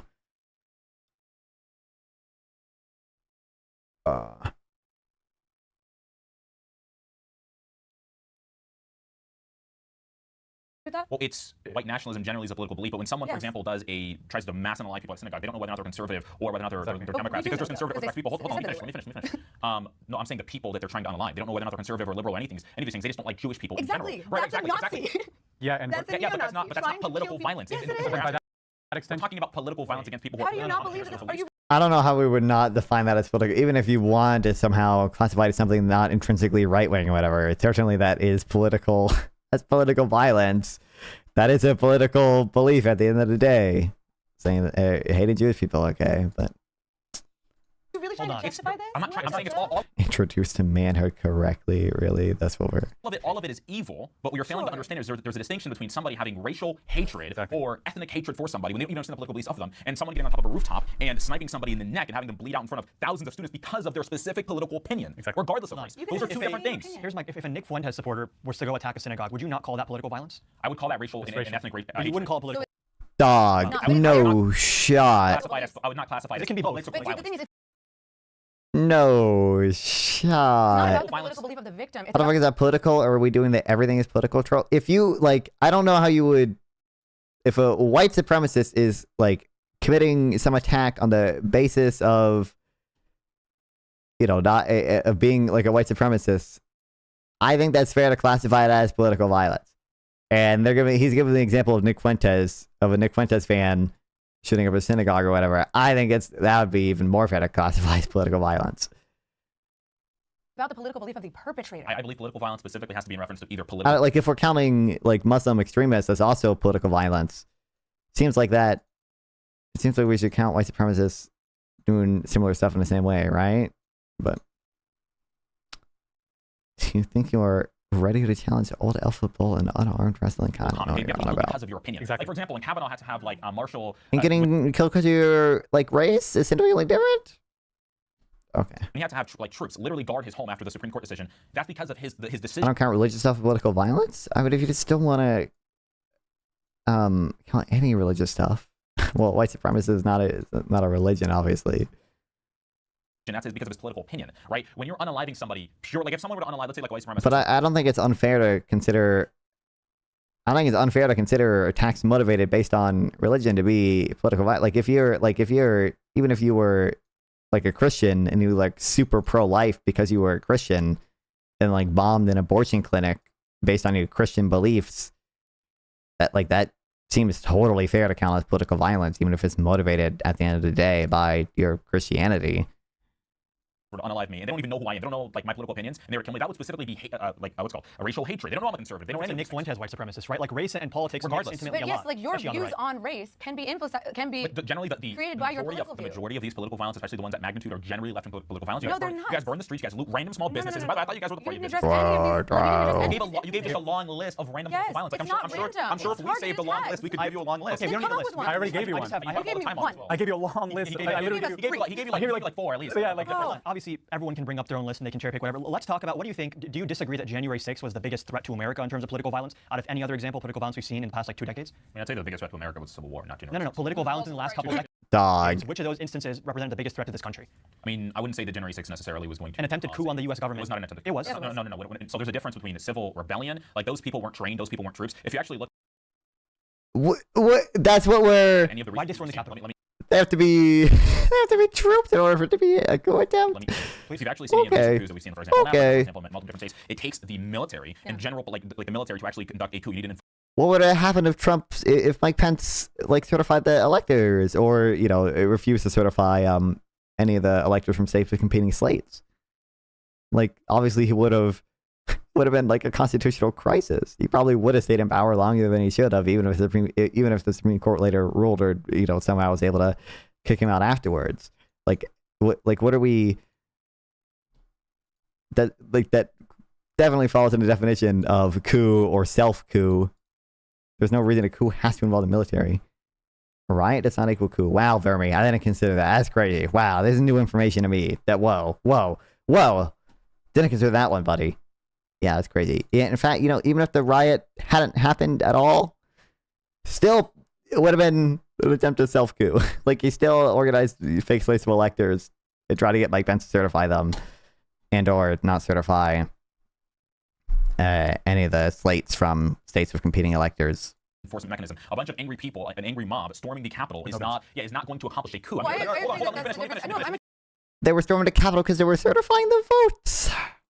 agreeing with you. Hold on, I agree that We're that's the supposed to be a United. military We're the United States of America. Okay, 1,000 people trying to storm the Capitol was not going to overthrow the U.S. government. Yes, it was. Hold on. Coup. There are different Okay, types. hold on, There are no pause. guns, by the Hold on, way. pause. Like, this is a semantics debate. Military coup, insurrection, both bad. How about that? Also, there are different types of coups. There are bloodless coups. Like, not every single coup involves True. necessarily military involvement. Adam, The I purpose go. of them storming the Capitol was to delay the certification of the electoral votes because Trump and his team had organized fraudulent, fake, illegal slates of electors to keep him as president. And just so we're clear, people like talk about, oh, Trump said be peaceful and patriotic. What did Trump do after that? Does anyone here know? What is the first thing that Trump tweeted after he was told the Capitol grounds have been breached? Okay. Answer the question. Again, he said to be peaceful. Go ahead, answer it. The first thing that Trump tweeted after he was told the Capitol grounds have been breached is Mike Pence didn't have the courage to do the right thing. What does he do next? He calls True. Speaker of the House Kevin McCarthy, who is hiding in the Capitol building. Kevin says, what the heck is this? Bro, him and Giuliani both called a ton of people trying to get them to on board with the fucking plan, And bro. Trump says, well, Kevin, I guess these people are a lot more upset about the election than you are. This is the president of the United States trying to leverage political violence. I mean, he told them specifically one to be peaceful, and you try to act as if this was a coup because Wow, was wow. 1,200 people. Even if they delay the certification of the election, what are they going to do afterwards? Can you tell me what are they going to do if they storm in? Yeah. Are they going to like do the documents afterwards? Or are they going to certify themselves? They were trying to scare Mike Pence and senators like Josh Hawley into certifying the false slate of electors. True, that's why they were calling all I believe they called multiple state officials and multiple representatives. I don't know if they called any senators, but And how they overthrow the U.S. Is that you have public pressure of violence? How do they then turn the U.S. government into this totalitarian state ruled by? They would certify Donald Trump as the president, and then he would be. They would? president. What? The rioters would? The point was to use fear tactics and the threat of violence to pressure public officials into. I don't understand. Adam literally gave the example of Trump telling someone, I guess they're a lot more upset about this election than you. I don't know how we're missing this point. No one is saying the rioters themselves are going to like occupy the government. Illegal. We're saying that Trump leveraged them to try to remain president.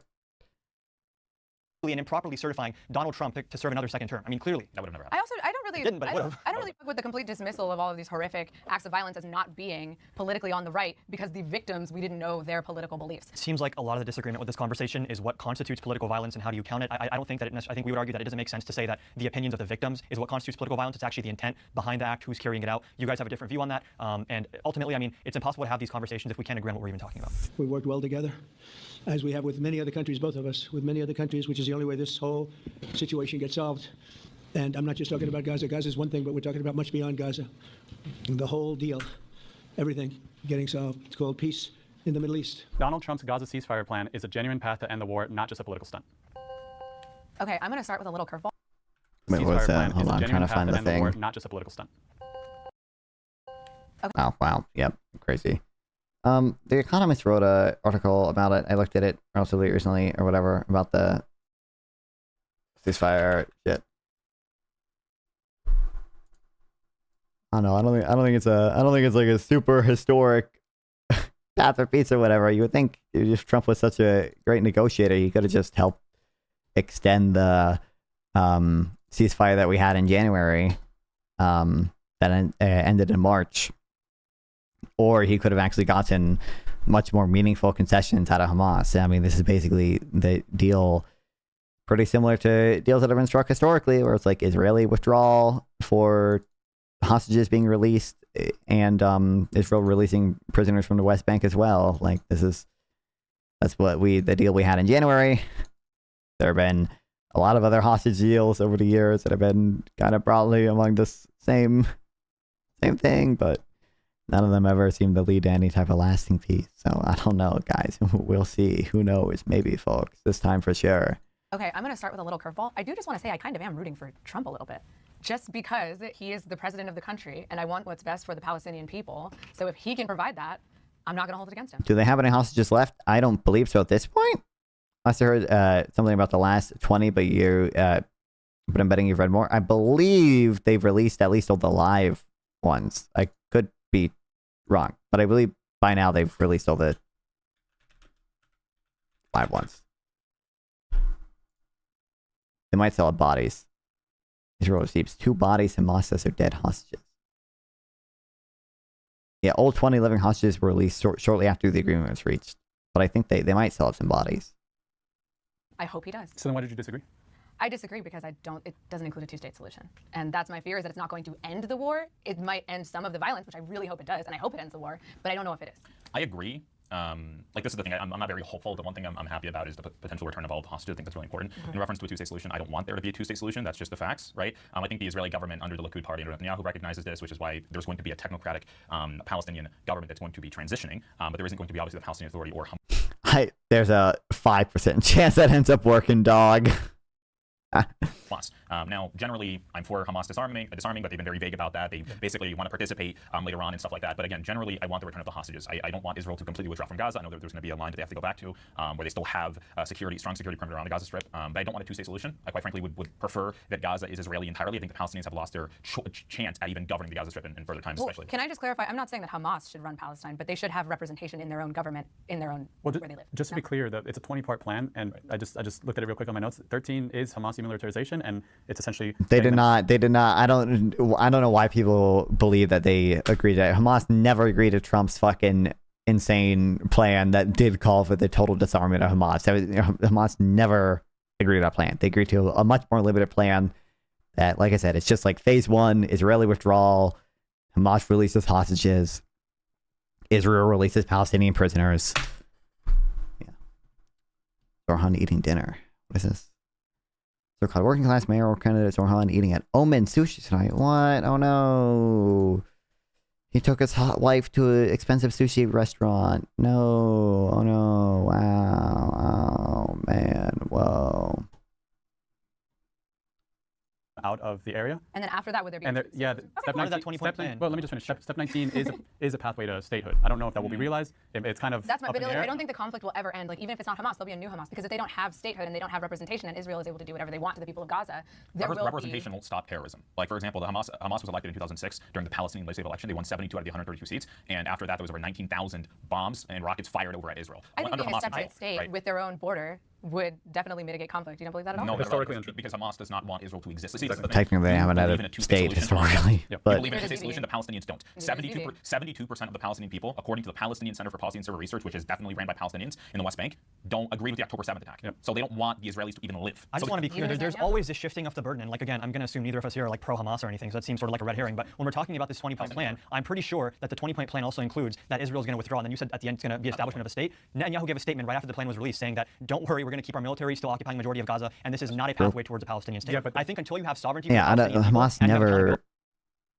agreed to the Trump plan was like just an unconditional surrender for Hamas, basically. Well, no, it was like the one thing Hamas got was like anyone who wants like safe transfer to a third country or whatever that was a member of Hamas, if they renounce violence, could get that.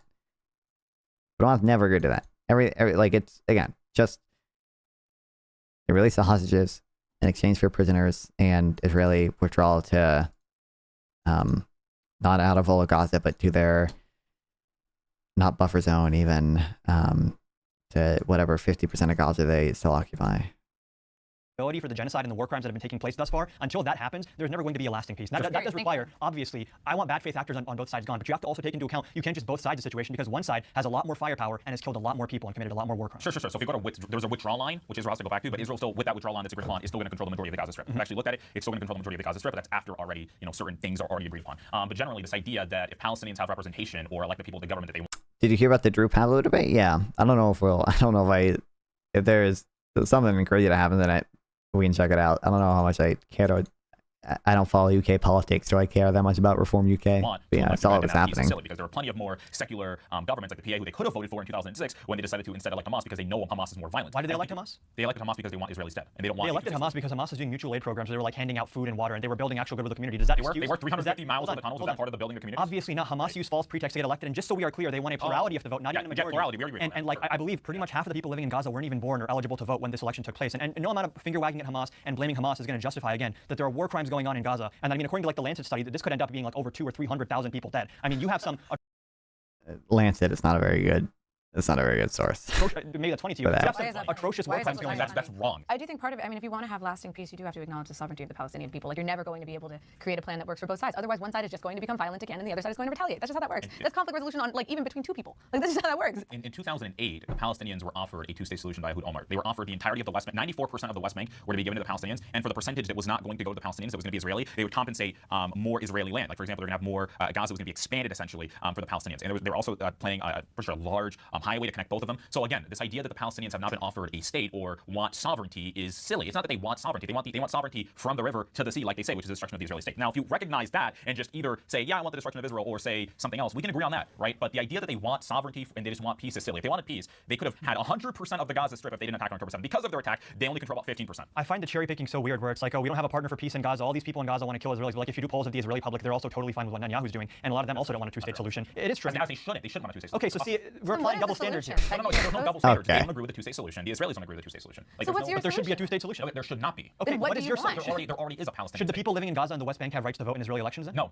Then what do you want? Okay, buddy. Okay, nice one, dog. You just want slavery? Like, what is it? They're allowed to vote. So, for example, do you know how the West Bank is divided? There's areas A, B, and C. Sure. They can vote in area A. They can vote for the PA government specifically. Okay. So the idea that, for example, Israel's population.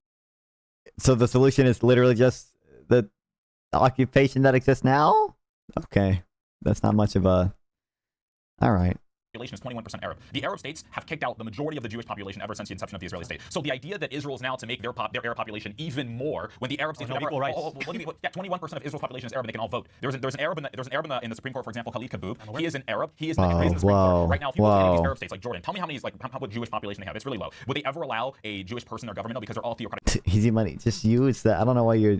Don't type it out. Just click the emote buttons. I don't know. You might have to be a member to use them, maybe. Some of them, at least. Governments and unapologetically so. Israel should not compensate. Yeah, we oppose that. No one's advocating for that. Yeah, but you only talk about one state. George, I'd love to hear you at some point. I want to ask a question. Yeah. Do you guys, how do you make peace with a group of people that think that your country is illegitimate? It's a hard question. You prove your legitimacy by engaging in good faith and removing bad faith actors. They've already They're not engaging in good faith. How about 80%? Netanyahu literally has said, like, there's recordings of him saying that, like, when he was negotiating with Clinton for the peace deal, that he like redefined what it means to be like a military zone to include like an entire valley. Like they negotiate. I mean, Netanyahu believes in this concept of like of greater Israel. He doesn't want a two-state solution. So if you want to say, okay, neither side. I hate this. I don't care anymore. I don't care anymore. I don't care. There's so much you can do. Unlimited deep dives into who is to blame for whatever specific peace deal for falling apart. Like, oh my god, dog. I don't care at this point. What do you think, the MacArthur occupation post-World War II? I don't know what you mean. I really want a two-state solution. That is objectively true, but that doesn't then mean that we shouldn't strive towards that by building legitimacy, by giving an actual standard of living to the Palestinians. George, can I ask you to answer your own question? Because I'm genuinely curious. Like, well, I wanted to bring it back to the plan. Well, no, but I just want to know, like, how do you believe that? Like, what do you think would create peace? In a situation where both parties do not honor the legitimacy of each other, but they have to live next to each other, what do we do? Yeah, I think you need some type of de-radicalization like we saw in post-World War II Japan, post-World War II Germany. And Israel would you say both or just one? What do you mean one? Like, would you say only Yes, it is a one-sided issue. But it's not a one-sided issue. I mean, 20,000 children have died at the hands of the IDF. That's clearly not a one-sided issue. There's a side that's like legitimately a death cult, and there's a side that's actually a democracy with equal laws, with equal rights for people. Well, they're democratic to their own people, but it's not just how you treat your people, it's how you treat others. When I see the plan that Trump has, and why I think it's like a legitimate plan, what his idea is to essentially, well, first of all, oh, you just mean, I mean, I don't know enough about it, Michael. Reconstruct. So they want to rebuild the whole place. They want to get regional partners like they did with the Abraham Accords, UAE, Jordan, all the neighbors, Egypt, like to be involved in this movement. Have you actually seen all the comments from all the different leadership? No, what in regards to this? What do you think of Matt Stoller? I honestly don't actually know that much about it. I see people talk about it whenever they talk about the Mats, but I don't think I've ever actually read like a full like blog post or anything. Overwhelming support. Does he even have a blog? I don't know. Not a good enough Matt.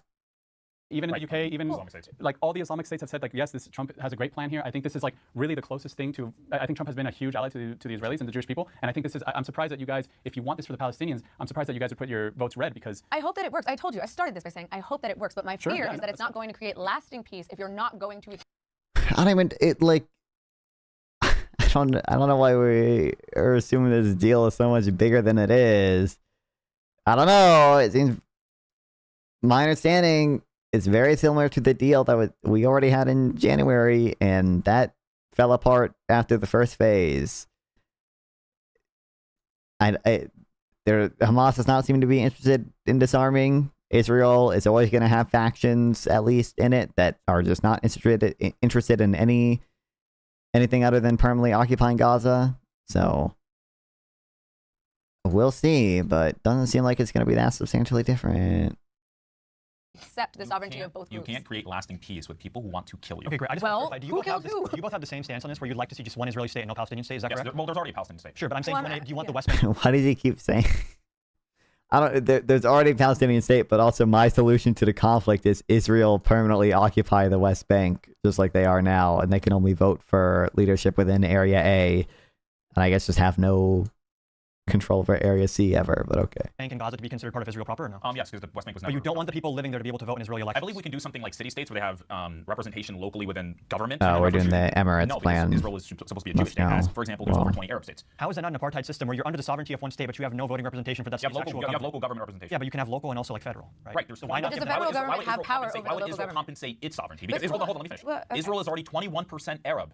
Okay. Right, and they all have full and equal citizenship. The idea that they're going to, right, exactly, they all do. The idea that they're going to now, like, for example, just annex the West Bank and give everyone their citizenship as well, and then basically compensate their sovereignty afterwards, because the majority of these Arabs anyway want to kill the Jews anyway, makes absolutely no sense. It's literally suicidal. Okay, so what I'm hearing is that your solution is that the Gaza Strip and what is now Palestine should be part of Israel, but the people that live there should not get a right to vote in federal elections. And to that I say good luck. Yeah, I mean, I think we do indeed want lasting peace. I think both sides. I think we just disagree on how we're going to go about getting that lasting peace. But again, I do not believe that this is. I'm not really hopeful about this because I don't believe it's going to turn into something that's permanent. But I understand the other side wants Palestinian sovereignty. I just don't think they understand what that looks like.